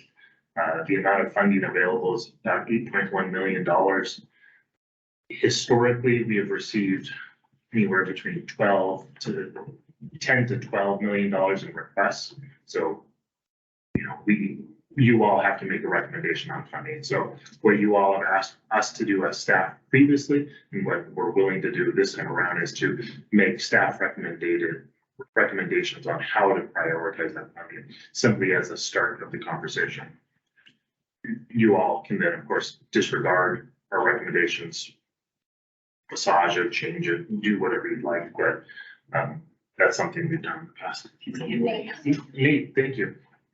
Hey, yeah, thanks for the presentation, Ian. Did I just hear you say the amount of funding that we have to allocate for the competitive piece has changed? It is a current service level. It is current service level of last biennium. So it's what was last biennium plus the 4% or whatever. Okay, great. Thank you. And that figure, along with the formula allocations, will be finalized by the Criminal Justice Commission this afternoon. Okay. Thank you. We'll send it out to the counties. Yep.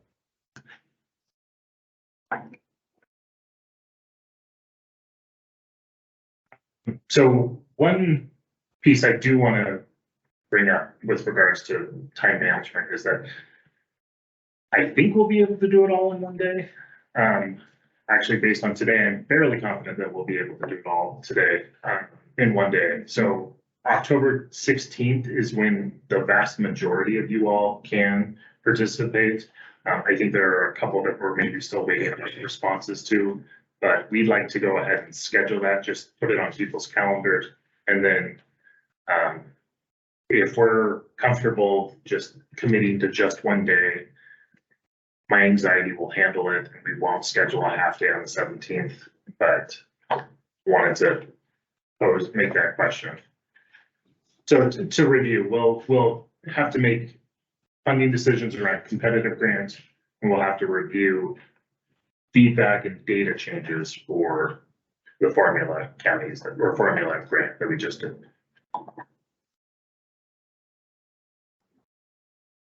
So I think very doable in one day. Okay.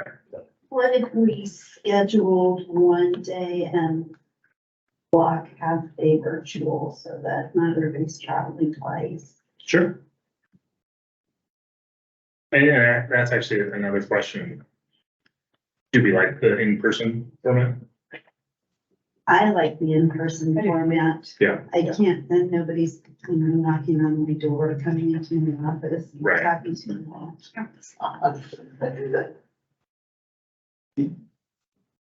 Nate, Senator Krasowski, is that all right? I mean, we would still keep a hybrid option, of course. That'd be great. Yeah, I agree. I think, we've always have seemed to be able to work through this quicker than we have scheduled. So one day seems fine.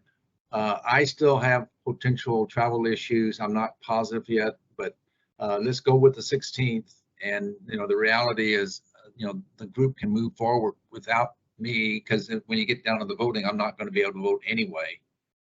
So if that date's good for everyone, let's go with that. And based on how we perform today, we'll probably be done before the full day on the 16th, Ian. And so the anxiety can go away. Okay, let's hope so. I find it valuable to be in the room with people and be in the room with you as Yeah. opposed to watching. But as I mentioned on the 16th, I believe at 3:30. Oh, that's right. We'll try and beat that. Yeah. Matt? Hey, thanks, Ian. I will have a travel conflict, 16th and 17th, just so you're aware I won't be able to attend. Okay, thank you. Nate? Yeah, so 16th works great for me, as well as the 17th. I can clear my calendar. Avery, are you going to be sending out the calendar invites so we can populate them on our Outlook? Yes, definitely this week. Okay, awesome. Thank you. Okay. Well, that's all we have prepared. Well, actually, I would like to ask, is there any feedback based on what we as staff prepared? What could have been more helpful? How can we improve this process? Appreciated having the packets so early to have time. I mean, by the time we got here, the ones that I read first were, just a memory. But I appreciated having the time to go, and the chart with the years where our focus is going to be, so I can spend more time on those. I thought that was really helpful. Yeah. Your presentation was extremely well organized. It was clearly the product of a lot of work. And thank you so much, because it was very helpful. Good. Thank you very much. Okay. Well, Senator Krasowski, that's all we have. Well, thank you very much unless there's any other comments or for the good of the order. Thank you very, very much for taking the time out of the day. And I agree with everything of the comments I heard, getting the packets out for everyone to have an opportunity to really do their deep dive and have that information, plus the guidance. And y'all always show us, superior work and getting things together and really directing us as to making sure we know what the focus is and how we can do it. So thank you for everyone at CJC for all of the prep work you did to make this go so streamlined and get us out way before our deadline. I'm now nervous that we've set a precedent. We always seem to do this, and thank you for providing lunch for those who had the opportunity to have lunch there at the office. Of course. You don't know what you missed. It's delicious. Next time. Thank you. All right. Bye, everyone.